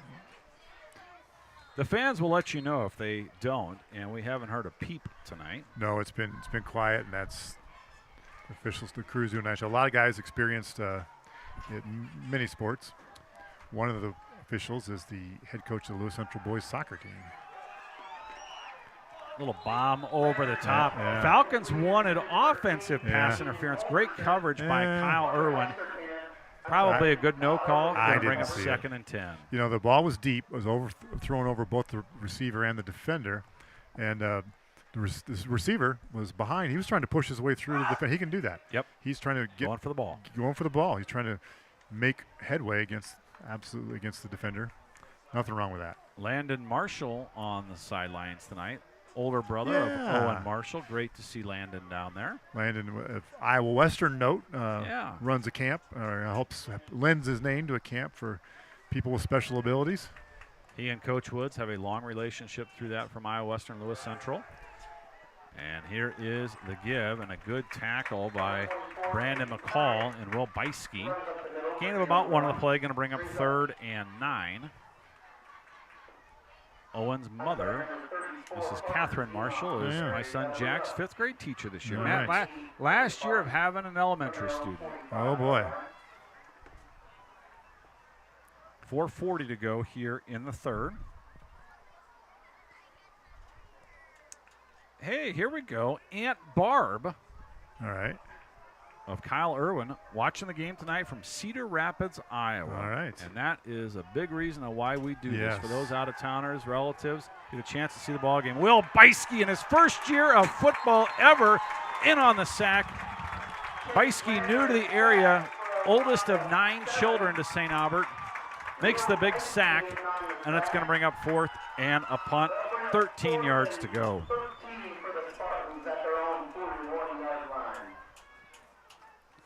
So big pressure up the middle. Yeah, go ahead, Matt. No, a big play by the Falcons after getting the score. Then you hold the Spartans to a kick right afterward.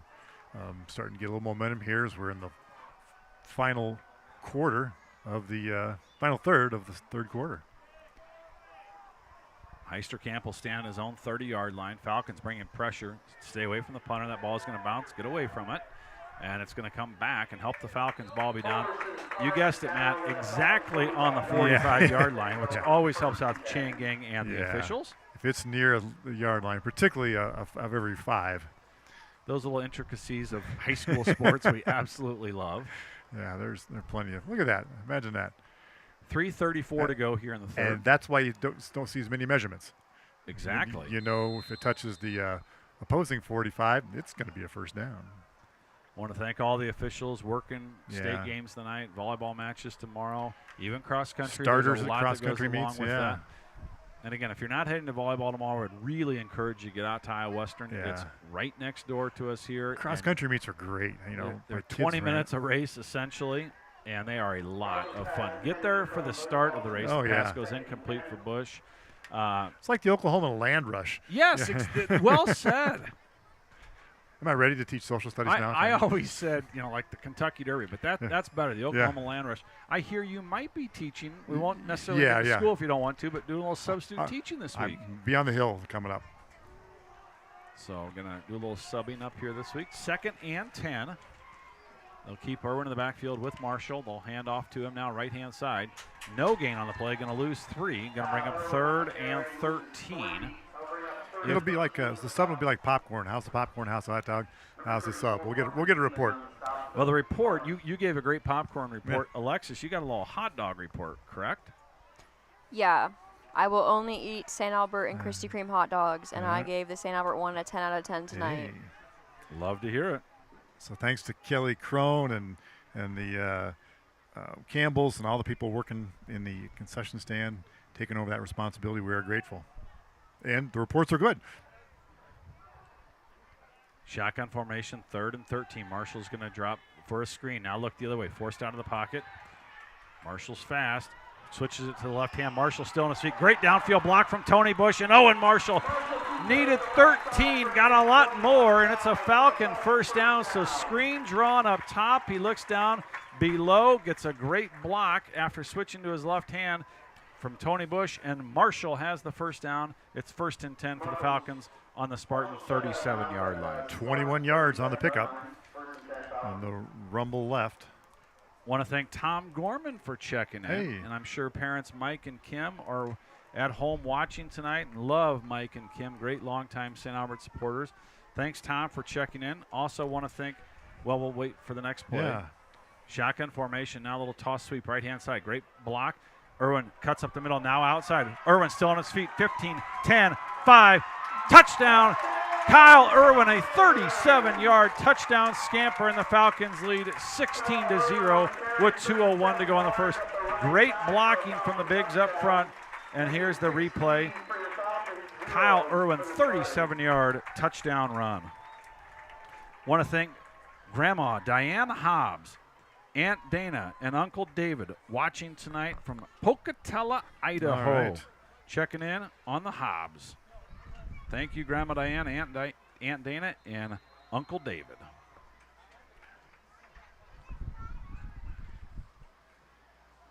Irwin runs it. Irwin kicks it. Falcons lead 17-0, 2:01 to go in the third period.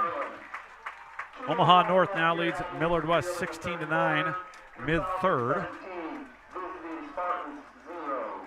Jeremy from Pomeroy checking in on nephew Kyle Irwin. Terrific. Pomeroy, Iowa? Pomeroy, Iowa, yes. Right. Uncle Jeremy, Right. and he's got a little news for you, Matt. Okay, all right. He said, sadly, Yeah. Ottawa is in the process of tearing up the widest street Oh, no. in the U.S. Twice Main Street. and is eliminating it. Oh, no. You know, it has a little side. You know, there's a main thoroughfare, and it has kind of a frontage road, a frontage street on both sides. And I'm not sure if it's greater than the Great White Way of Broadway in New York. But so, well, I'll have to make a trip up that way to see. I do have a little time on my hands. Maybe I can get on my motorbike and ride up that way. So the Falcons have found some action up front. We heard the line was going to be a focus this week. We don't talk to the coaches, No. but you hear some things, and we had heard that obviously last week they were just outmanned up front. Right. But they found some techniques and some things they thought they could work on and execute tonight, and we've seen it up front. And if you look at the number of players, and actually the Falcons have more on their roster than the Spartans, the number of players, the size of the players, you know, not that, Trainers has more enrollment than we do. They're not by any means a 4A school, but, you know, it's kind of like it's a battle among equals. We're punching in our weight class right now. And now Irwin looked like he was going to kick right, going to kick left after the two big returns. That ball's got to be covered. It is. Return off left-hand side. Here we go again. What a big downfield block. Yeah. Nice, clean block on the shoulder Absolutely. pads. Going to cut it up to the right-hand side. Braden Comerick in on the return. So each return's been a good one. So that is something for the Falcons to focus on for next week. Yeah, the Spartans are committed to that return left, and it really has worked. So the Falcons will shuffle a few guys out there. Noah Narmi, nephew, son of Joe and Sally, getting some special teams action tonight. Standing next to him is 33 Brody Pellet. Hear that name around a lot of Atlantic. Yes, you do. Dad still heads back down to Atlantic, or over to Atlantic every day for a little farming, we're told. So after the penalty, it's going to push him back to the 33-yard line. Falcons leading 17-0. We have a field crew member who comes over from Atlantic. Yes, you do. Yeah, Paul Stinn comes about every other time. He'll make it here. Fellow grad of the class of 78. Brings some special talents with him. So what Matt's trying to say is there's no excuse for you not to be a field crew. Uh-oh. Pass, catch, Falcons blown coverage, and this is going to be a 67-yard touchdown pitch and throw, and this is going to 34 Parker Zima. Matt, about 15 minutes ago, the under looked like a lock, 37 and a half, and now it's 17-6. We're going to be at 30-24 here pretty soon. Here we go. Steve Nielsen checking in Hey. from Nisswa, Minnesota. Oh, yeah. Of course, his parents, Dave and Beanie, were longtime St. Albert contributors. Took tens of thousands of great pictures and posted them, did highlight videos. And so want to thank them for their years of contribution. Steve Nielsen checking in from Nisswa, Minnesota tonight. Well, the older brother of Chase Lander will be happy that his brother threw that touchdown pass. One of our new 67 listeners. yards. Going to go for 2. Man in motion, going to run him over off left-hand side. He's going to be short. There is a flag down on the play. Likely be declined, and the result will be no score.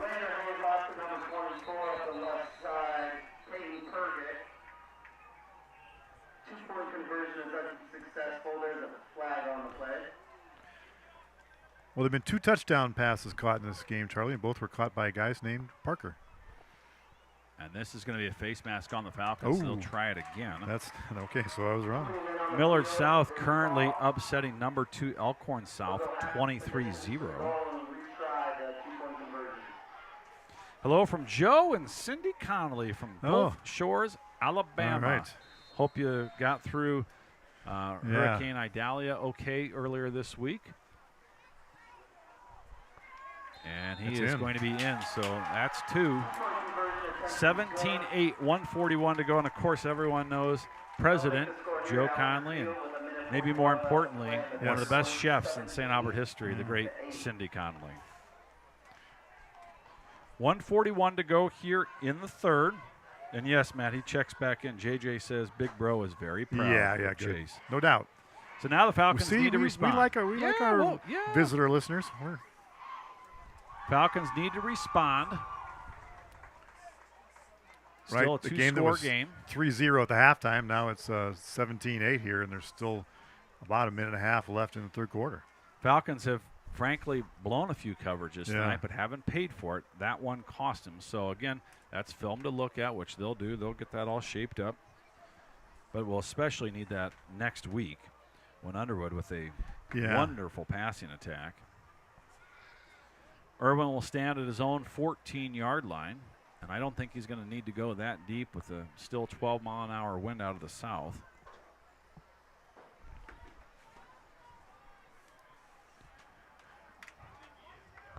Again, want to thank all of our fine sponsors. They're there on the website. Thank them if you see them. Patron, but don't patronize the business. Is that correct, Matt? Yes. Be a patron. Don't patronize. Or if you're British, don't patronize. Little squib kick that's going to be covered up by Noah Narmi. So good work by Narmi, just covers it up. And the Falcons have good field position. They'll start their own 44-yard line, 1:39 to go here in the third. Here's some good news if you like trends, Charlie. The Falcons got the last 2 drives at their own 45 and scored touchdowns on both. Now they have it at their own 44. Obviously hoping to repeat. I got a feeling you might see a little Luke Wettengale here sometime soon. Go to the tall receiver. Luke hasn't seen the ball his way much this season, but might have a little advantage over there. 6'3" receiver, top of your screen. And as I say that, here is the give to Irwin off left-hand side. He's met right away by 58, Carson Carrier. Carrier's had a really good ball game tonight. Yeah, Carrier came up and filled that hole and just waited for Irwin to come to him. 1:20 to go here in the third as this game has moved right along. Yeah. Falcons will put Bush up top. Wettengale down below. Irwin stays in the backfield with Owen Marshall. Marshall's had a good game tonight. Here's another good throw. This one's down to Avery Beck. Beck on the catch. Get out of bounds. Gain of about 8 on the play. Going to bring up 3rd and 2. So that's kind of one of those maybe forgotten plays, but that's a big play because now it's 3rd and 2, and this is a drive the Falcons need after the Spartans have gotten a little momentum. Right, yeah, the Falcons were feeling good. It was 17-0. They'd scored twice in a row, and the quarter was theirs, and all of a sudden they got kind of socked the other way. Caught sleeping and missed a coverage. Beck will now going to slot up top, toss sweep right-hand side. Block. Beck is a good blocker, and another good block there. There's a flag on the play. Falcons have the first down, but this one might be coming back. Most likely. Here's a score we've been waiting on. All right. Trainer up 21-6 on Tri-Center at the half, and I think a little validation that Trainer's as good as we thought they were. That's a pretty decent Tri-Center team. Riverside, a district opponent later in the year. AHSTW leads Riverside 41-0 mid-third. Lewis Central still leads Creston 7-6 mid-third, and Glenwood handing it to Atlantic 41-0. Now this is the other set of grandparents possibly. Shout out from Grandpa and Grandma in Ottumwa, Iowa for Kyle Irwin. All right. It's the Irwins enforced. Yeah. Marshall looking deep, nothing there. Forced out of the pocket, and he'll run it himself.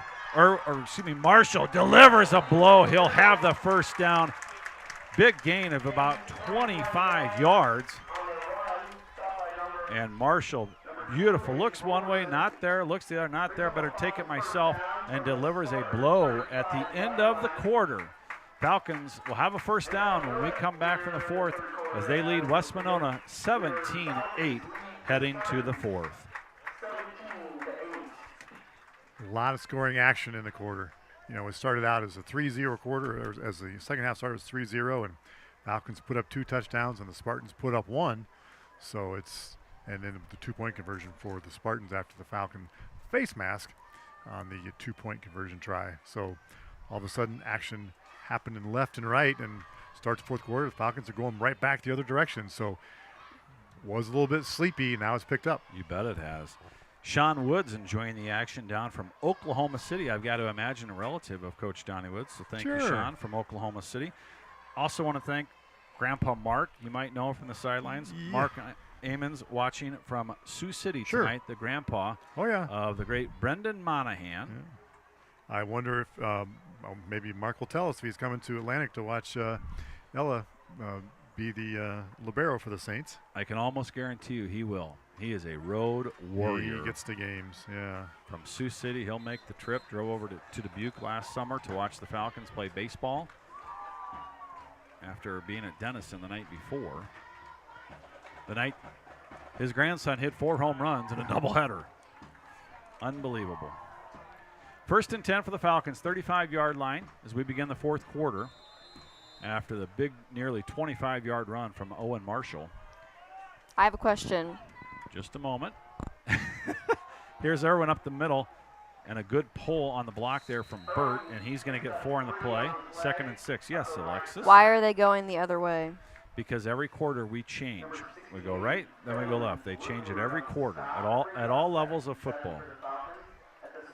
For what reason? That just seems like more confusion. Generally, so there's not one advantage if the wind is blowing one direction or the other, because the wind has a pretty big impact.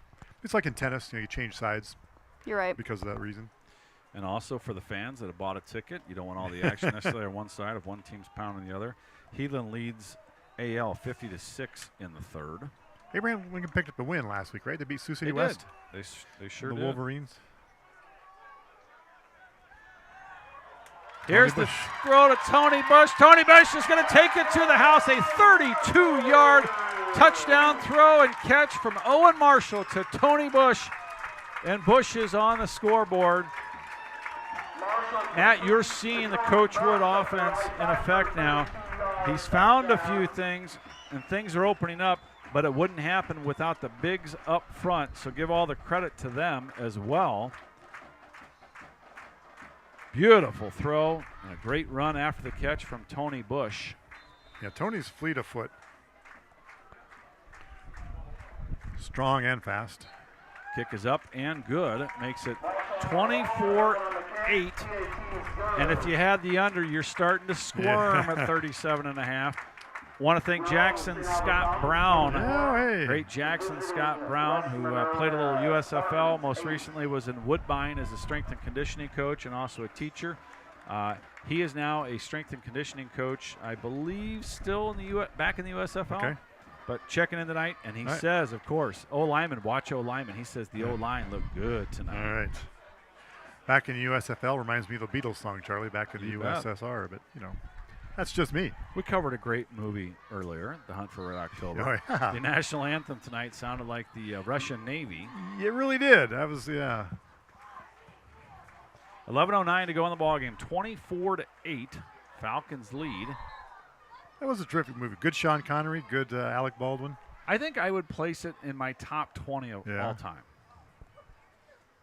And it's a period piece. I mean, you could tell it's Cold War, and that's what's going on in the world, and just kind of explain some things. And Creston has taken a 14-7 lead over Lewis Central. Thank you, Alexis, our the Panthers producer, for are that. putting some pressure. Lewis Central with a great come-from-behind win over Harlan last week. Nowhere near decided when we left here. No. Then Creston. Matt, she's taking the training wheels off. Alexis has left the production. Oh, we're booth. back. We're not quite I'm back. Oh, thank goodness. you. Win on long national nightmare. Oh, it's over. Run over off left-hand side. Not out past the 40 this time, but down to the 36. Let's see. That's 12 down there, and that is Oliver Juronic. All right. And, of course, his dad is coaching for Omaha North tonight. It's now 16-all versus Millard West. Noah Army also in on the stop.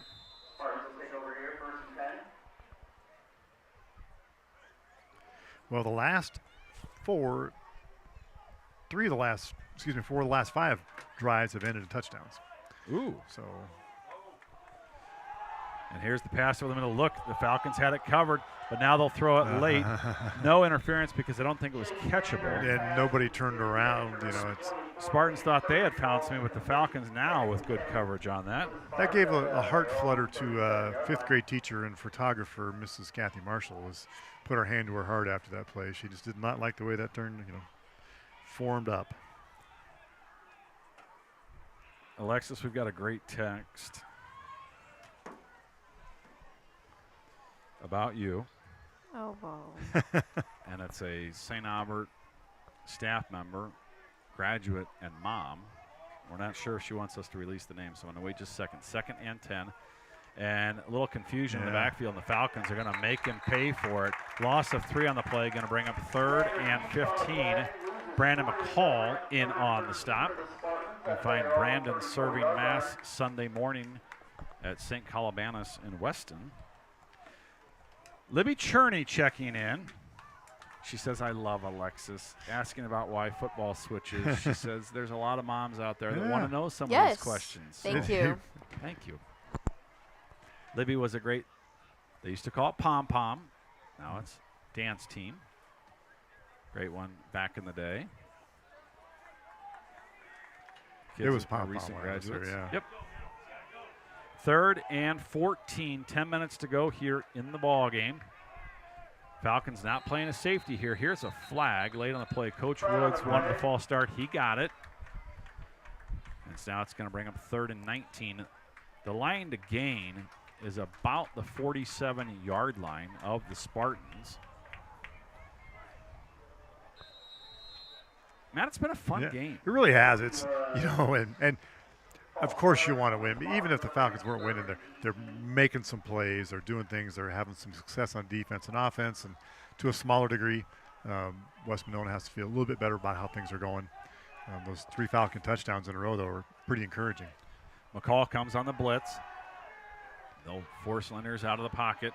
Still on his feet. Tony Bush can't quite get there. Yeah. And wisely throws the football away. I was wondering who was defending downfield, Charlie. There were 5 Falcons chasing the quarterback. Like, somebody's got to be open. there's like the whole rest of the field is defended by 6 guys, and probably 2 of them are on the ground. Cole Hobbs, Luke Wettengale, Parker Heisterkamp in on the coverage deep for the Falcons. Falcons do a great job creating a little chaos in the backfield. They're going to get the ball back with about 9 minutes to go here in the game.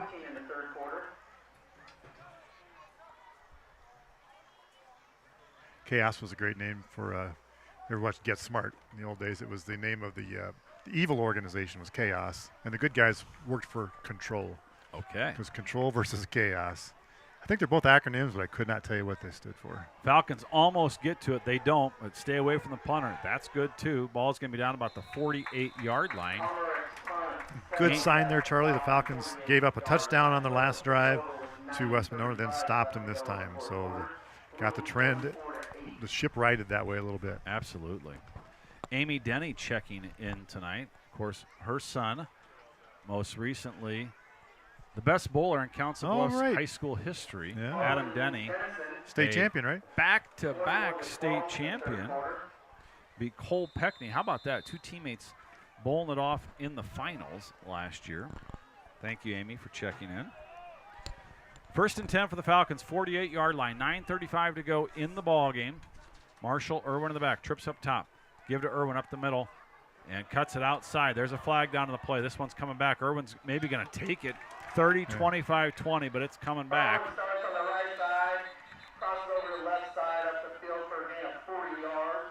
I want to thank Brian Holder for his amazing camera work down there tonight.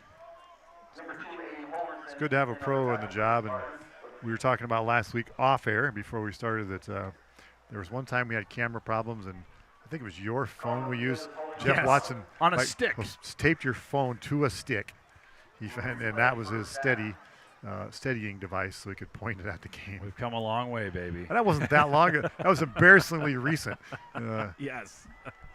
Occurrence. So that's when Alexis wanted to hang out with her friends in the stands and wanted no part of us. So that might have been just a pre-Alexis. That's when we decided we needed something. We need help. Yeah. So it's gonna go ahead. It's like the Iron Age. We need to learn how to use tools, or we'll be cavemen forever. Agreed. 1st and 20 for the Falcons from their own 38. And here's the give over off right-hand side. And this is going to be Cole Hobbs in on the carry.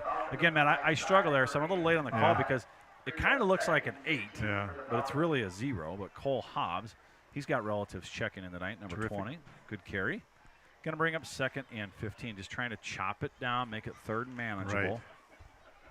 Falcons getting some guys a little rest now. They would love a score, but they know they're going to need a stop. These guys playing 2 ways. Hobbs will stay in the backfield. Tony Bush checks back in. Twins up top. They'll put Beck in motion, and here is Hobbs over off left-hand side. I will say, young man, put that football away. Had it out in front of him, but he did. And it's going to bring up 3rd and 11. And Matt, importantly, the clock keeps rolling, yes. Both teams, well, actually, West Monona has 2 timeouts remaining, and Falcons have used 2. They have just the 1 chance to stop the clock, but shouldn't need it as much as the team trailing. And as I say that, there's a man down. I think it's officials timeout. Yep. 661 checking out. Hops right back up. I mean, he's kind of not in our program, or we would give a little credit there. He's halfway between Dylan Pittett and Michael Ross, number 60 and 62. So maybe it's. See Paul Highhorse down on the sideline on the fence tonight, and he's got some great artwork out there down in downtown displayed.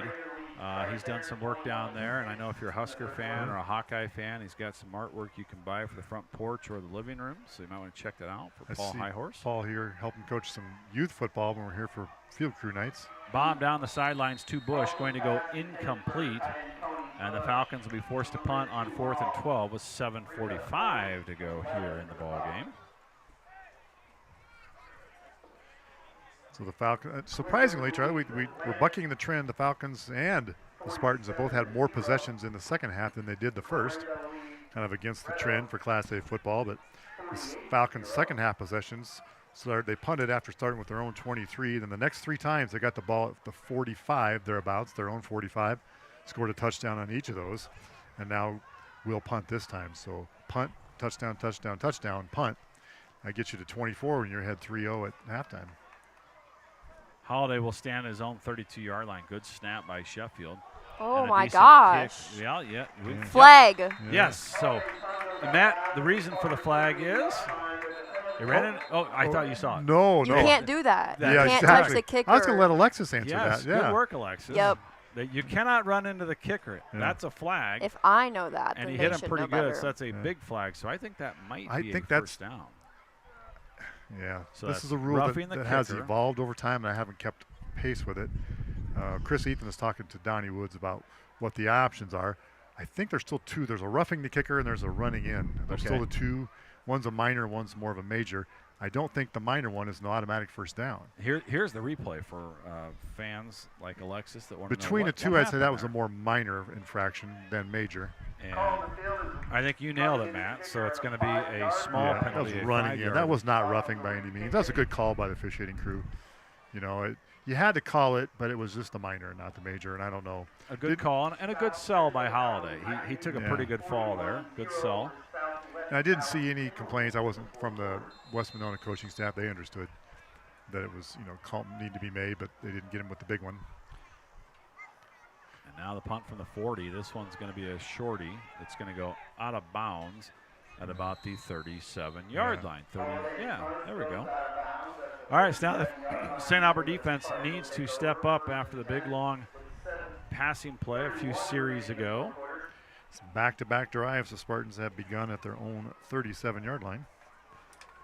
One last time, send us some scores, high school, college. We still want them. We still need them. Sure. The millions watching at home want to know. Because there's no other way for them to find out. This is true. No doubt. No doubt. Today's world with technology, you just can't find out. You don't know. You don't know what you don't know. We haven't heard from Debbie Burke this season. That would be good. I'll have to send Debbie a text and ask her what's going on. Little pass over the middle. Great play by Luke Wettengale. Read it beautifully. Got the right hand in. No interference. Good play, Luke Wettengale. Going to bring up 2nd and 10. Sam Raymond checks into the ball game. Jaden Beckman, just give him a little breather. I think St. Albert believes a little more passing action now, so we don't necessarily need the run stuffers every play. Greg Gentile, is that correct? Is the coordinating the defense for the Falcons this year? That is correct, yep. Back on the hill. Was here a long time ago, left for a little while, and then was back a couple years ago, now back again. Chase Landers is going to roll out right-hand side. So Beisky in on the pressure. The pass is going to go incomplete. Going to bring up 3rd and 10. So you're saying he's the bad penny defensive coordinator? Just keep showing up. Or Old Faithful. Cohen Hamilton having a little chat with Father Max down on the sidelines. He's a St. Pat's parishioner. Yeah. Might be a little recruiting going on down there, man. Maybe a fellow priest in our list. You never know. The St. Albert cheerleaders doing a fantastic job. Vocations are often identified by role models. Not much doing. And as I say that now, a pass deep that's going to go incomplete. Good coverage by Avery Beck, but that's a long time to hold coverage. And a little wind in the air. There is a flag down to the top of your screen. Officials will confer. Yep. Well, not far away, Charlie, but near and very involved and dear to our hearts. The Schwartz family. Don and Lisa checking in. Oh, yeah. You bet. You bet. Aaron and Nicole, St. Albert graduates. of course, Coach Schwartz, a longtime St. Albert, or a longtime Council Bluffs Right. cross country and track coach. Right. Retired from teaching, but still doing a little coaching, I understand. That's great to hear. Dubuque Senior High graduate. How's that? Oh, really? Oh, yeah. After the flag on the Falcons, it's going to be 1st and 10 for the Spartans with 7:12 to go. Kansas now leading Missouri State 17-10. Michigan State up on Central Michigan 24-7. And Georgia Tech leads Louisville 28-16. Little screen pass up top, but Nice guess play. who's there? Who's had a great game tonight? Will Beiske in on the stop. Going to bring up 2nd and 9. Yeah, in space, he shed his defender. It was a 2-on-1 situation. There was a blocker working on Beiske after the pass was completed, and he shed his defender and made the tackle. So a big series here. You kind of feel like the game's out of reach, but you never know. We've had Right. a lot of action here in the second half.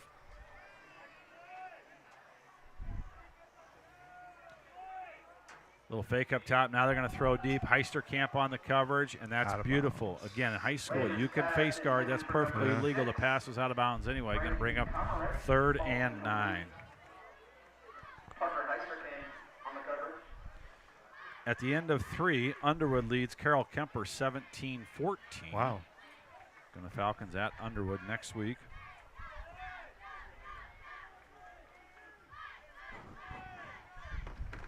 All right, Matt, just put my pizza order in. Oh, terrific. The boss is taking care of it at home.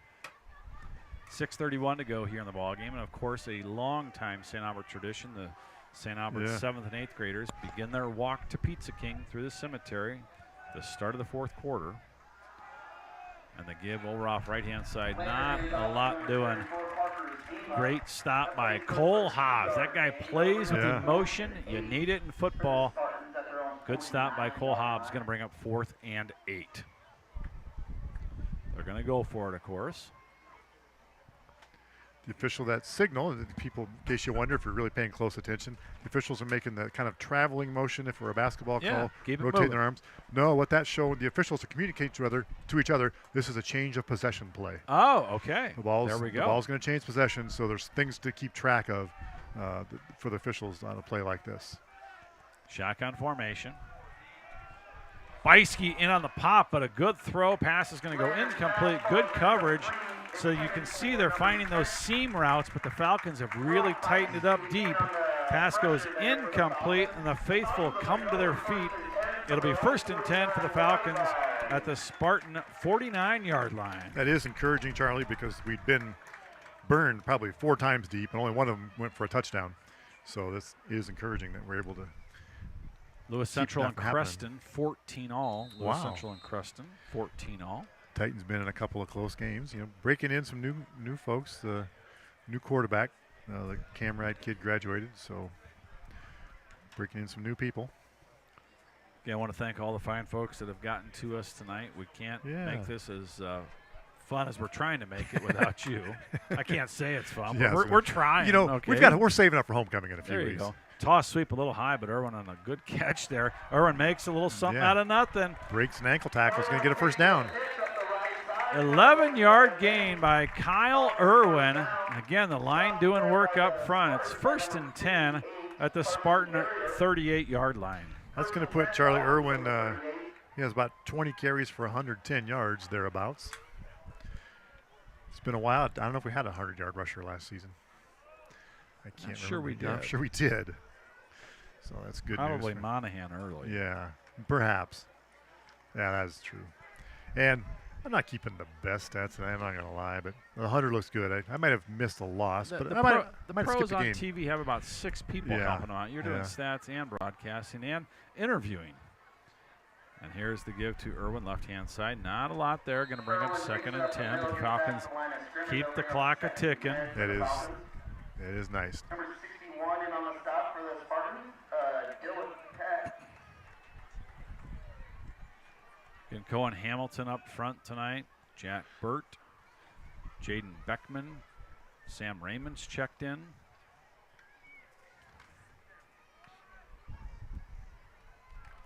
So Loma leads Loma leads Kingsley Pearson 21-12, late second half.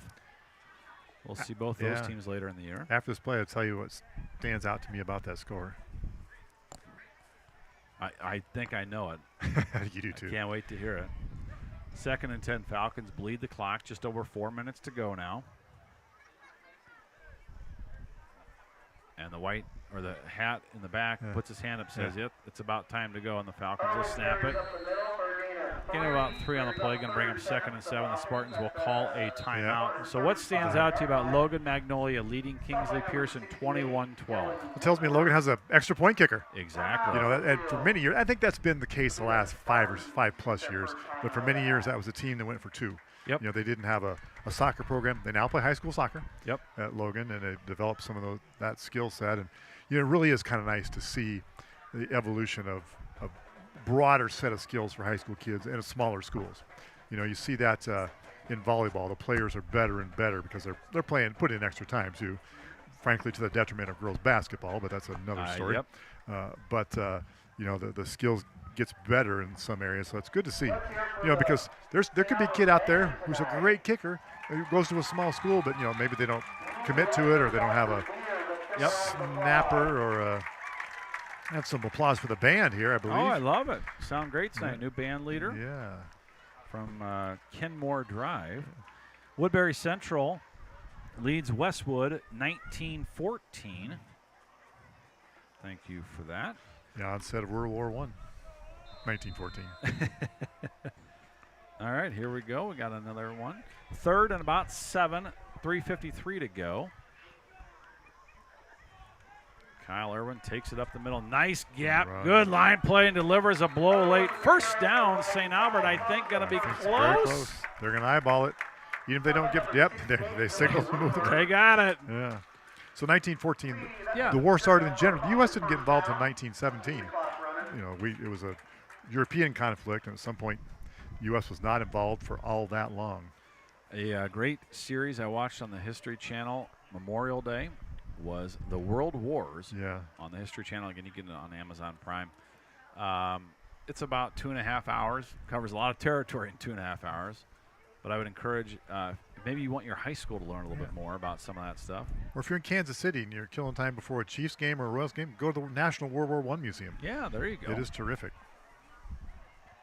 3:10 to go. Irwin up the middle.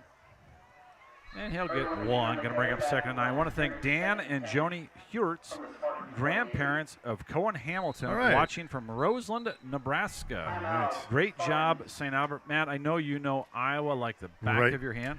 Any idea where Roseland, I do Nebraska not. is? If I were sitting home, I'd just get my Google Maps out because I love maps like nobody's business. Grandpa, Grandma, where's Roseland, Nebraska? Yeah, just give us a, by Columbus or just Yeah. a general marker. We know the big spots. And so they're letting the box know that they still have one timeout left, so they'll fix that. 2:59 to go. St. Albert leading 24-8. Sounds like a wonderful town. Roseland. Yeah. How could it? Oh, Alexa's looking up Sounds for us. pretty. Who's going to win, Grandpa and Grandma at home or Alexis on the computer? Don't use all the bandwidth, Alexis. You're making us nervous over here. We've got to keep the broadcast The going. race is on. Oh. Now we're getting a round of applause. A little shout out for the cheerleaders. And as Alexis was saying before, they don't just cheer at games. That's an evolution from duties from when I was in high school. Now they do community service projects and fundraising, and they help out all kinds of things in town. And Marshall rolls out, puts the ball away. No gain on the play, but pretty nifty move. They're going to bring up 3rd and 10. Matt, guess who beat Alexis to the punch? It wasn't Grandpa and Grandma. Was it Matt Sheffield? It was Matt Sheffield. I thought we got a text from Matt. I did not read it. Just southwest of Hastings. Oh, all right. There we go. And Joe Connolly chiming in. He was Johnny on the spot as well. All right.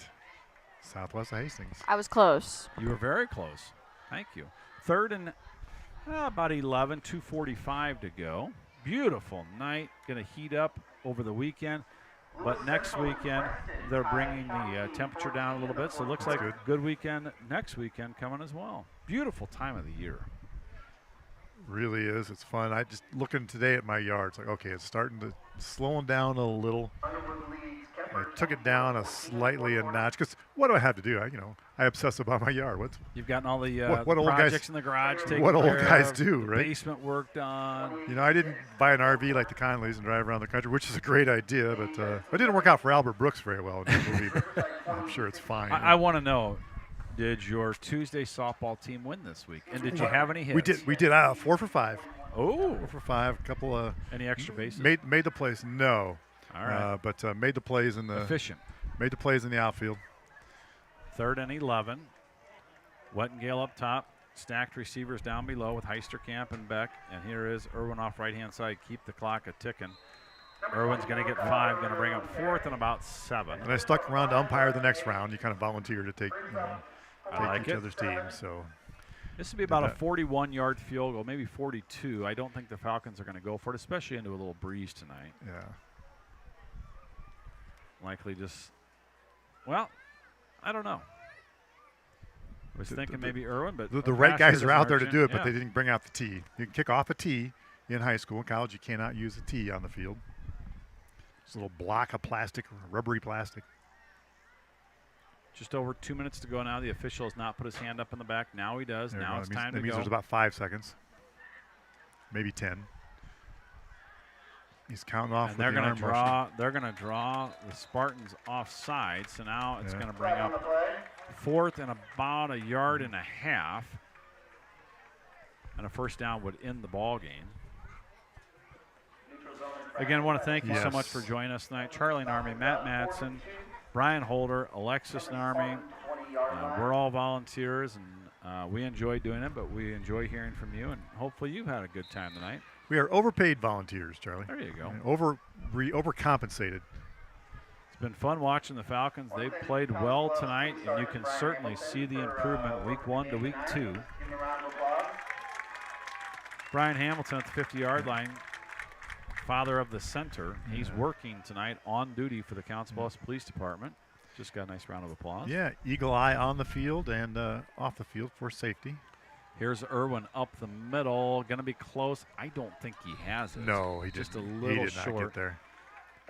And, of course, we always want to support local media outlets. The Nonpareil with a nice article on former St. Albert coach Kurt Ferguson. He was in the staff when the Falcons went to the finals in 2003, won it in 2004. He's now a school resource officer for the Sheriff's Department in Southwest Iowa. That. And still built like a brick you-know-what. 1:19 to go. The Spartans will take over.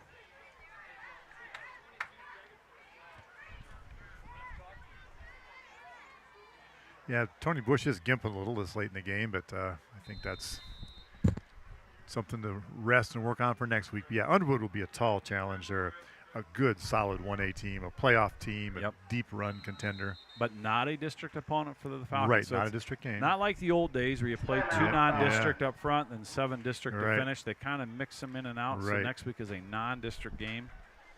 Aunt Barb just wants to tell us thank you. Said you're doing a great job tonight, Matt. See, that's when I said overcompensated. There's how. There you go.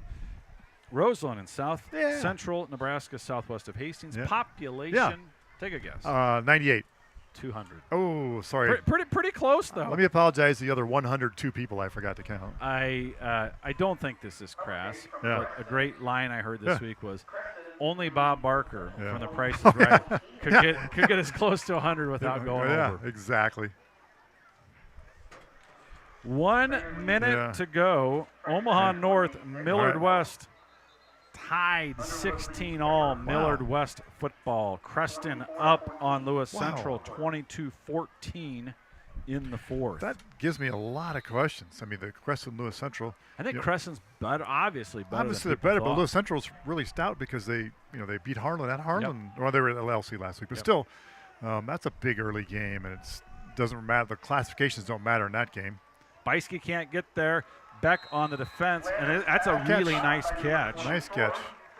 Gain of about 6, but the clock will tick. Right, that's Peyton Purgett on the catch. So this has been a good game for the Falcons to see a running team, but also a throwing team. Yeah. And just good defensive practice out there as well. Falcons going to move some guys around.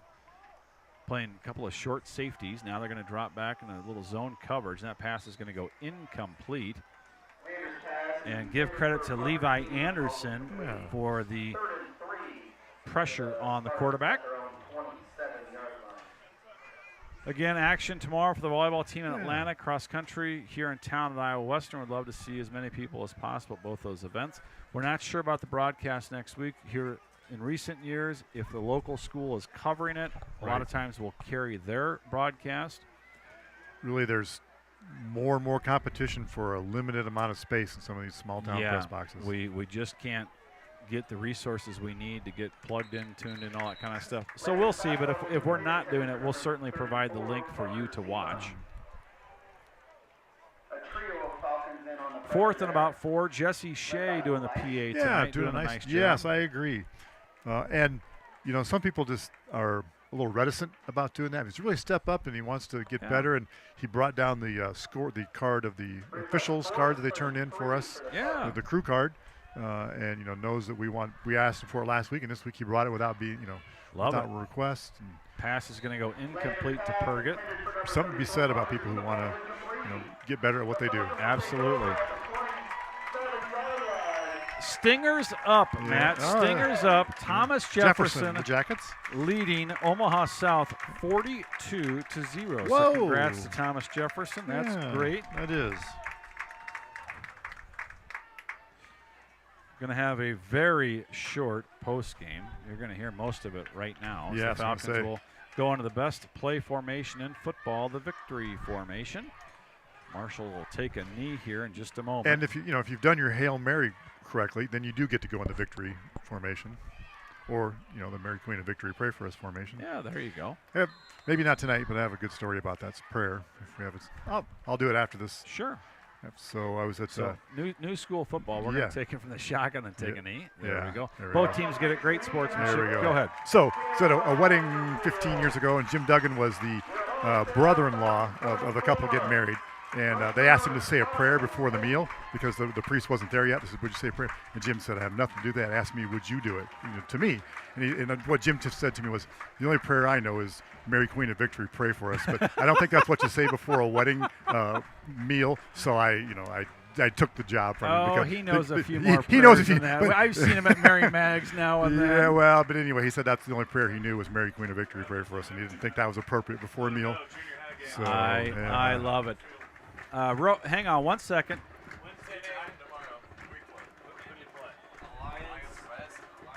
The St. Albert Middle School team in action tomorrow, 10 a.m. here at Al Lieber Field against a team from Omaha. They're not quite sure the name, but 10 o'clock, Al Lieber Field if you're not in Atlantic, not at Iowa Western. Yeah, come on here. Want to thank Matt Madsen, who does an outstanding job as always. Alexis Narmi, our producer tonight. Brian Holder with the most important job in the house. Right. You guys want to see the game, and he provides the action. And besides producer, Alexis was our halftime guest today, talking about student council. I enjoy. We're 2 for 2 in my book, enjoyable interviews. I enjoyed them. I'm not sure if anybody else did, but that was fun. And a great sweat if you had the unders. Falcons win 24-8. They're 1-1 on the year and look good tonight. They will be on the road at Underwood next week. September 22nd is the next time the Falcons will be home, and that will be homecoming. And we hope to see you then, if not before. For Matt Madsen, Alexis Narmi, Brian Holder, I'm Charlie Narmi. We are St. Albert Sports Fan, and the Falcons are winners tonight, 24.